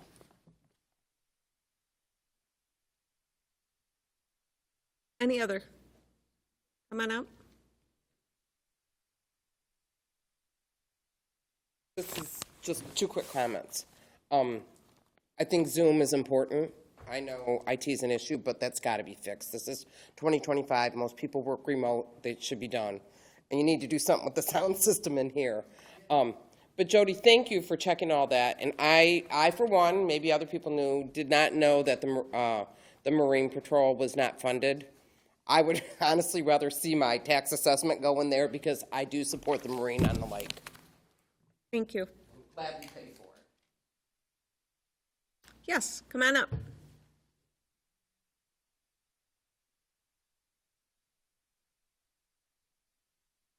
Thank you. This will be about half as long as my other comments. Eric Ostergren again, former commissioner of Garish and Higgins Township. I think it's a good idea, okay, for you guys to wait until you consider things more. I don't think a week is long enough, however. I hope you decide next week to wait to move forward until you receive the findings of the Court of Appeals. Apparently, our comments did not fall on deaf ears, which I appreciate. And maybe we're headed in the right direction. Pushing forward right now is not wise. Good to hear about Eagle. As we all know, they're the real problem. And hopefully you guys will come over to that side and understand that they are the real problem. I don't think it's you. I think you guys want to get the job done.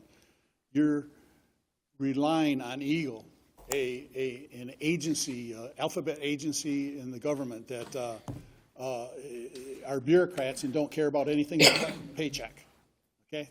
Right now, Garish Township has objected to the tax allocation, so taking a step back and reconsidering this tax allocation would be wise. Commissioner Wilson said, and I agree, the springs don't output the way they used to, and it doesn't rain the way it used to. That's why we need to close up that spillway and modify it, just like Spicer recommended back in 2010 and 2023, which was over 2 years ago, and none of those recommendations, or very few of them, have even been tried. Okay? The spillway is the problem. That isn't saying that the levels will be maintained perfectly if it was fixed, but it would be maintained much closer to where it should be. Yesterday, Higgins Lake was reported to be 8.16 inches below normal and legal level, and we have over a month and a half to go before you're even supposed to start drawing it down to winter level, which is only 6 inches. You're in double violation of the court order right now. Okay? It's obvious that just throwing a few rocks back into the stream bed would help, and it probably does, but much more needs to be done. Until the 4.75 spillway is modified as recommended by Spicer, who you paid to provide those recommendations, until those recommendations are addressed, the water levels will never be attained.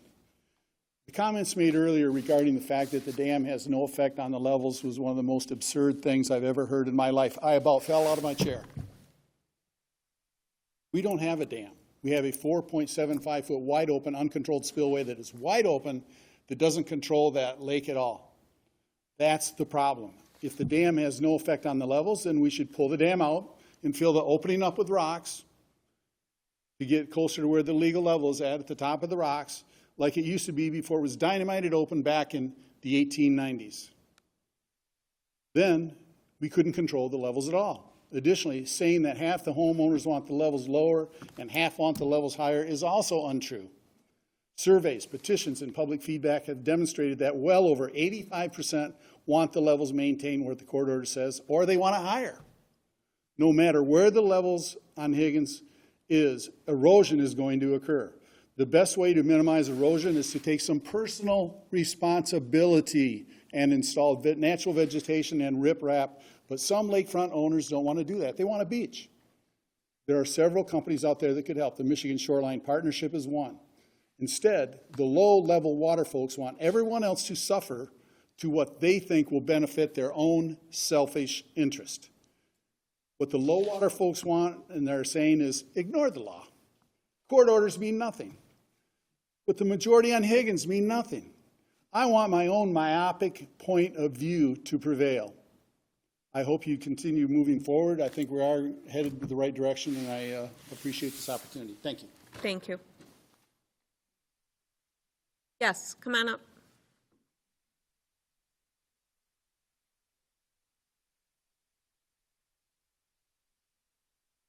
Jason Trout's property owner on Higgins Lake. Back to reality. You got three forces that we cannot control.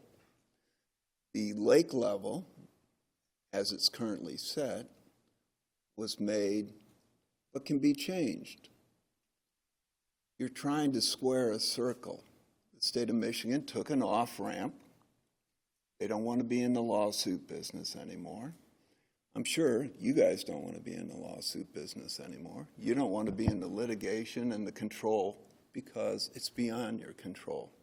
Your own drain commissioner or drain manager sat here and said, gosh, if we had a 15-foot wide dam or control structure, it can't control the level of a 9,500 acre lake. Hasn't done it in the past, won't do it in the future. The acronym groups from Lansing, truly, we know, will not let you make the Hoover Dam. They're not going to let you expand it. It's not going to become 30 feet wide, 8 feet tall. It's never going to happen.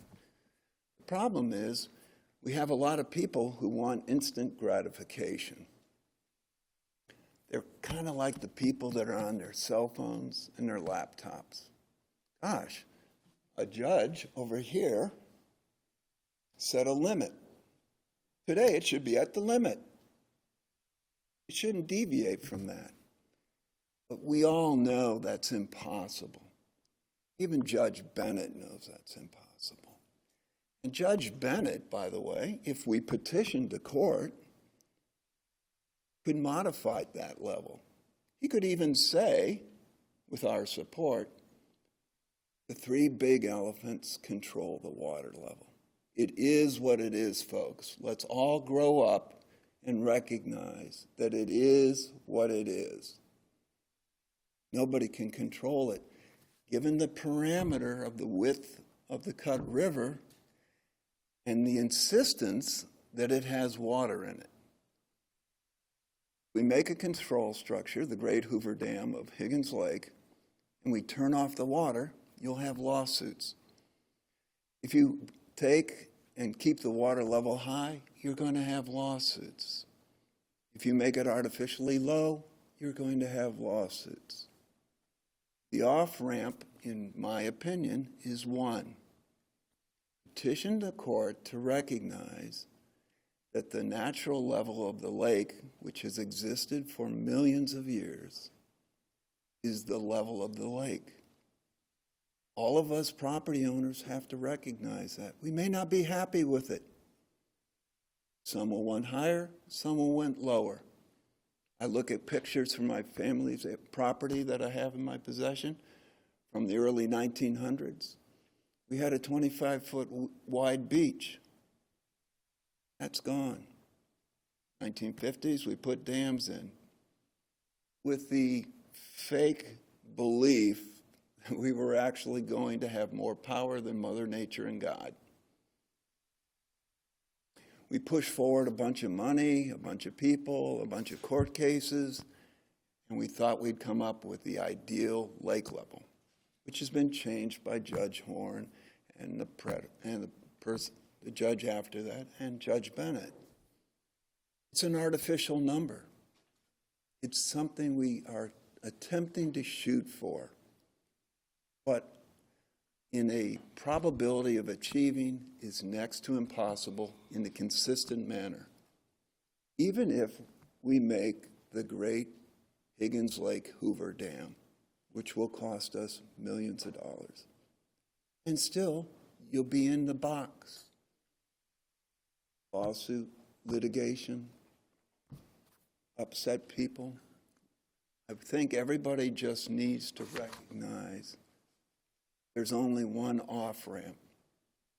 It is what it is because Mother Nature and God determines ultimately what the lake level is on a daily or weekly method. You can try to control it, but even if you totally open it up, you can't drain off 9,500 acres of water. Thank you. Thank you. Yes, come on up. 500.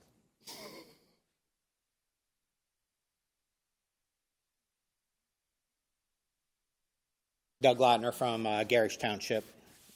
My comments aren't as structured as my first ones was, but some thoughts as I sat here through the meeting today. And a little bit of research shows that since 2020, our population here is up about 3.2%.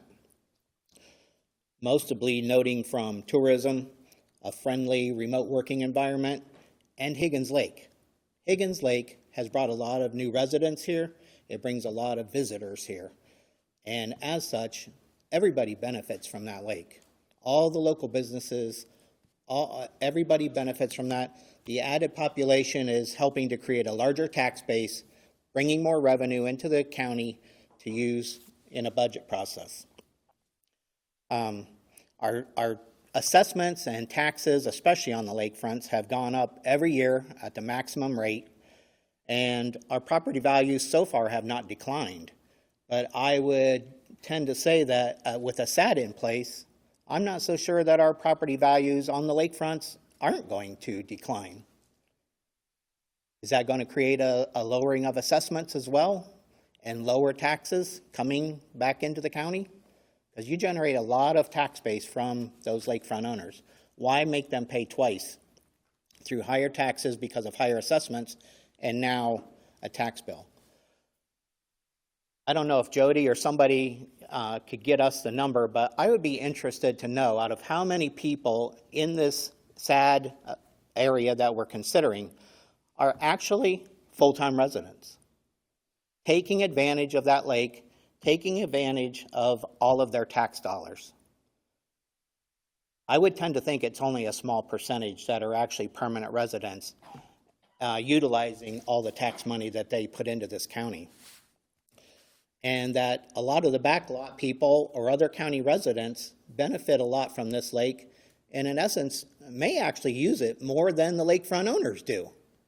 I haven't seen a lot of my neighbors around most of the summer utilizing the lake, but I see the same people behind me launching their boats almost every weekend.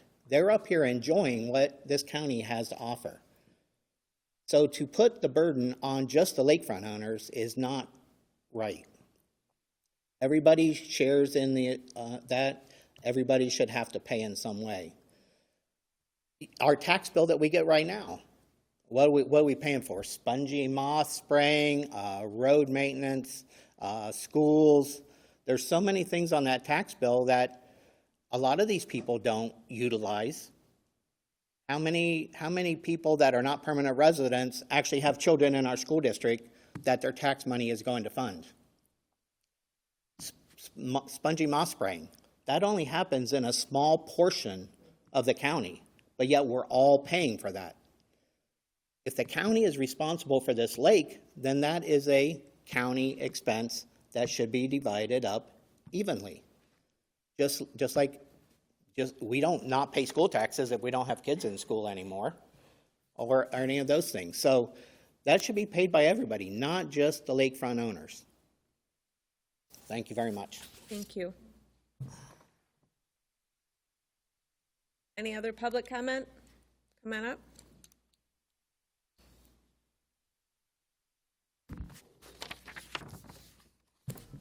Patty Dennis.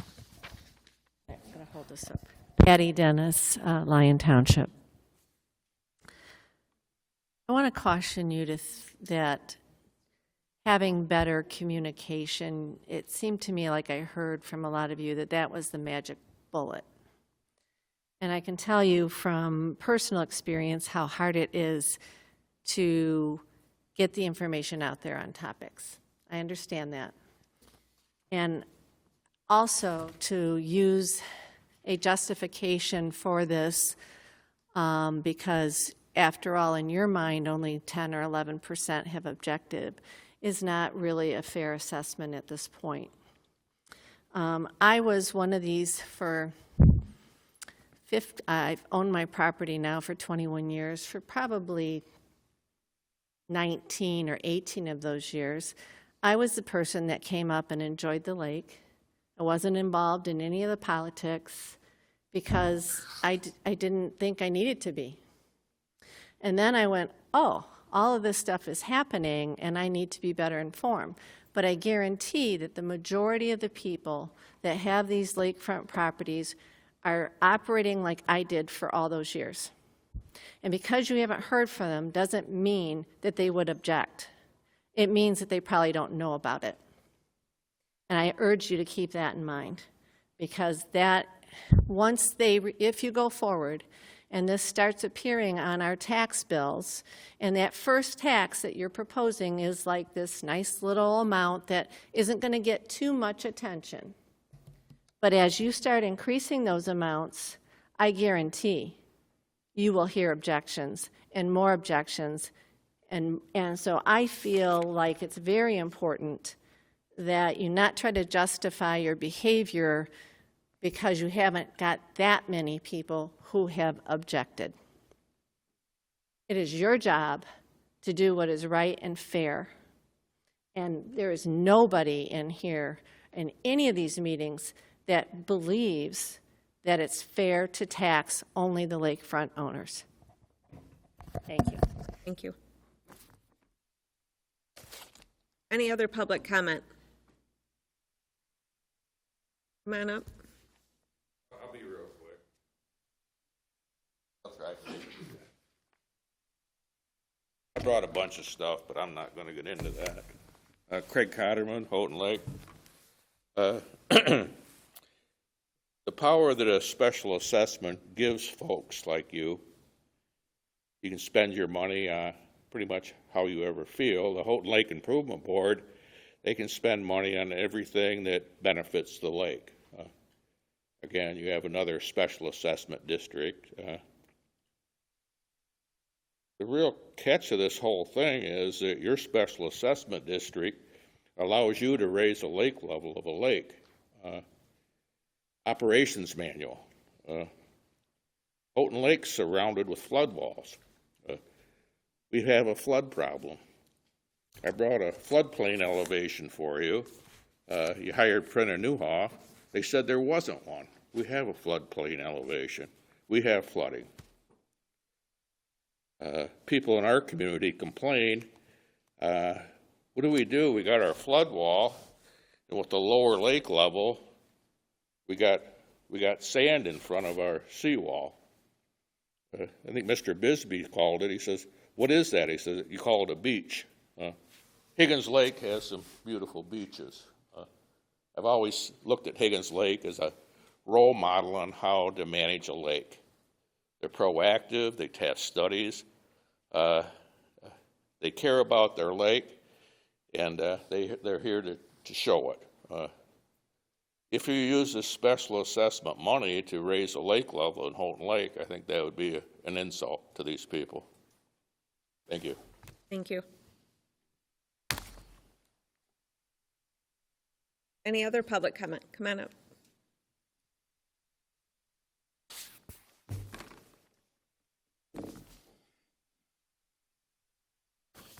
Yeah, Greg Seemack again from Garish Township.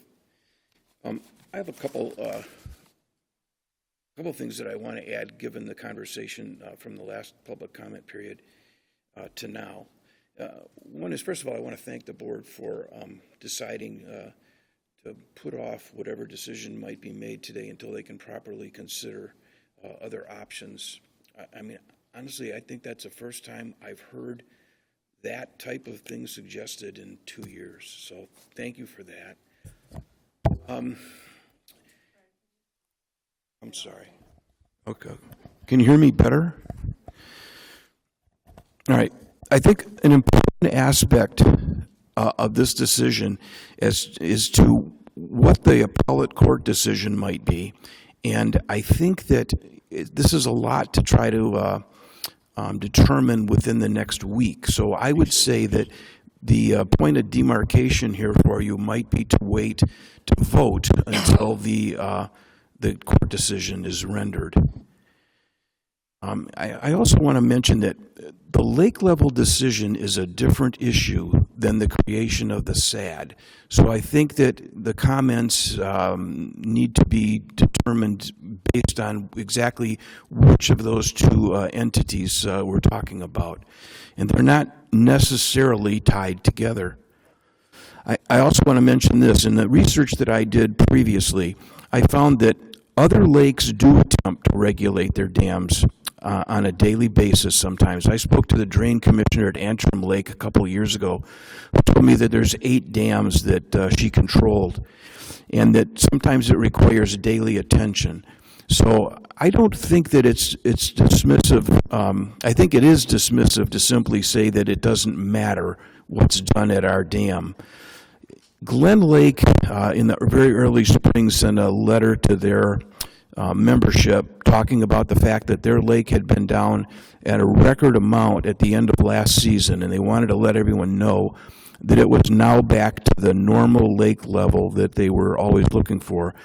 And at that time, Higgins Lake was 6 inches below the legal lake level. The difference between the dam at Glen Lake and Higgins Lake is that they don't have any constant opening. I think that's significant.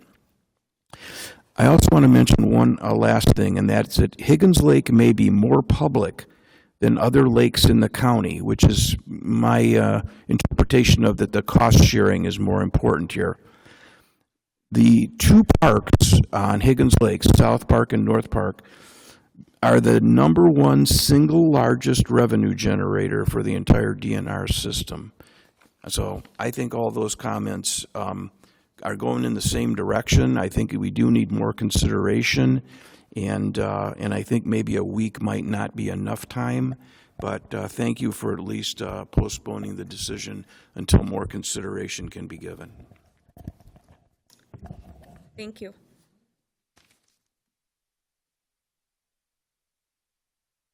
Any other public comment? Come on up.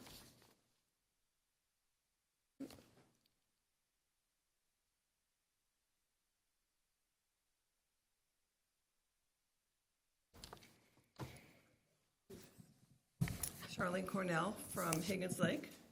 I want to commend you, Darlene, for setting up that meeting with Eagle. I think that will be very helpful.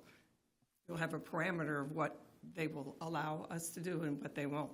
So I would suggest that you have the special meeting after that. You'll have more idea of even what you can do, what you can charge us. Second question is, you mentioned that 10 to 11% objected. I'd like to know what percentage is in favor. Thank you. Thank you.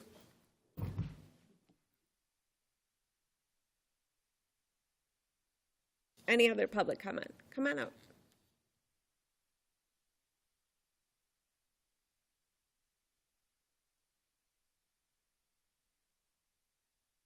Sam Igliori, Garish Township.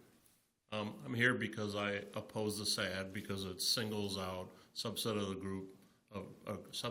group of users of the lake, when in fact a majority of the boat population comes through the other avenues, the parks, the launch, the road ends. But I'm not going to rehash every point everybody else made, because I've been to too many of these meetings and it doesn't seem to be making much progress. However, I am encouraged that you guys are going to take a step back and try and look at all the issues. So what I really want to mention here, I'm going to change the direction a little bit. This auditorium, as old as it is, was built to be a courtroom. It was repurposed for the commissioners to use for their meetings. I think it's time that you guys invest in a technology upgrade. The sound system in here is horrible. Most of the commissioners are so soft-spoken that if you're sitting in the back, you can't hear anything. So I don't know where the speakers are. The dynamics of the sound in this room is horrible.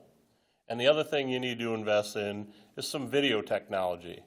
I don't understand why you guys got off of Zoom. I used to enjoy watching the meetings via Zoom.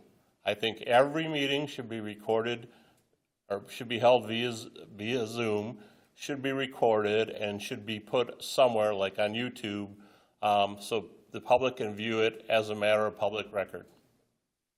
I understand that you would have to spend some money, but you also spend money on a lot of other things. I've counted 3 sheriff's deputies that have been sitting here for 2 hours. Did we really need those? So let's spend our money wisely on something that, would help you build, or would help you with your communication, your transparency, and rebuilding trust with the public. Thank you. Thank you.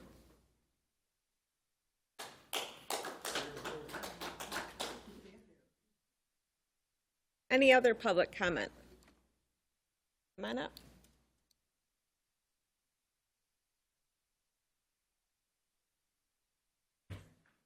I just want to say, I think putting it on hold for a bit is a great idea.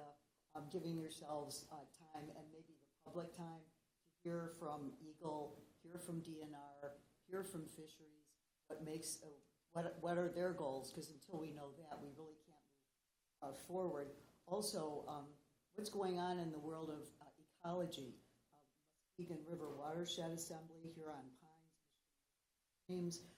There's a lot going on with the opinion structures, period, and what they do long time to our so there's a lot of homework to do. You've got a huge job.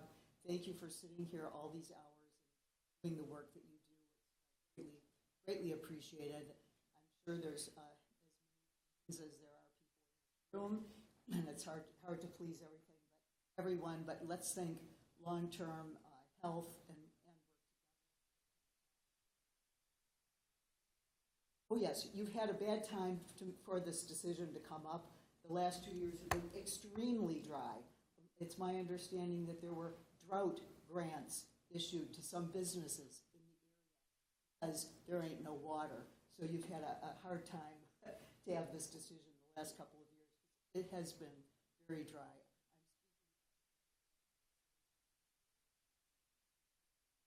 Thank you. Any other public comment? Board comment. Commissioner Morley. Not sure I can find all my notes after all that handwriting through all that. I do believe that it sounds very similar challenge to what happened with the sewer project. The sewer project went out. Everyone, including myself, was very supportive of that. There wasn't a major plan. They didn't do it the right way, and it got kiboshed. So this is a very similar situation. So things we can learn from that. Well, let me back up. It's funny that people who are opposing this were okay with the other.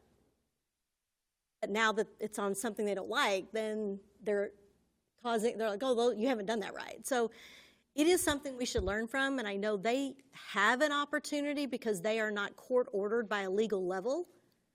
That is what continues to, I don't want to say haunt us, but that is the piece that continues to keep us fighting for that, because that is what we do. We don't really have a lot of time to continue to postpone. We've also heard many people say, quit postponing, do something, move forward. But yet when we try to move forward, that doesn't seem to work. I 100% agree that pausing for now, because of all the information that we've been given, to understand a little bit more is positive. And I hope that others believe that as well, because we're not going to please everybody.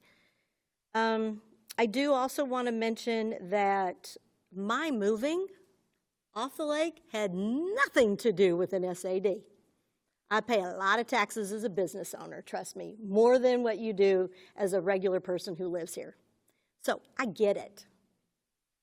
That was a personal decision of mine for my family that had been in our plan for years. Didn't want to stay on the lake. We wanted to move, and now was the time, regardless of what you want to paint that picture as.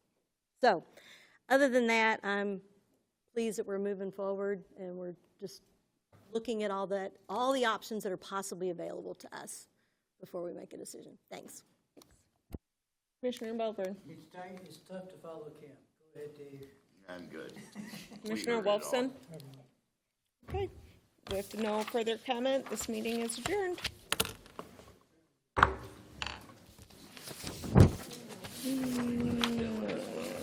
That is actually, I really do enjoy that.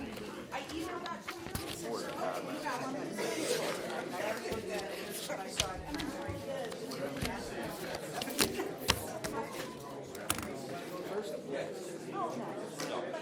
We have talked about that thing on M27, we've talked about it with the DNR locally for years. But one time they told us that it wasn't a park, so that they couldn't have any supervision. And then the next year we asked them to annex it to the park, and they told us it is a park. So, but we're not, so, but anyway, I just want you to know that I have a meeting tomorrow with the deputy director of the DNR, and that's one of the issues that we're gonna bring up at some point in our conversations with them. Okay.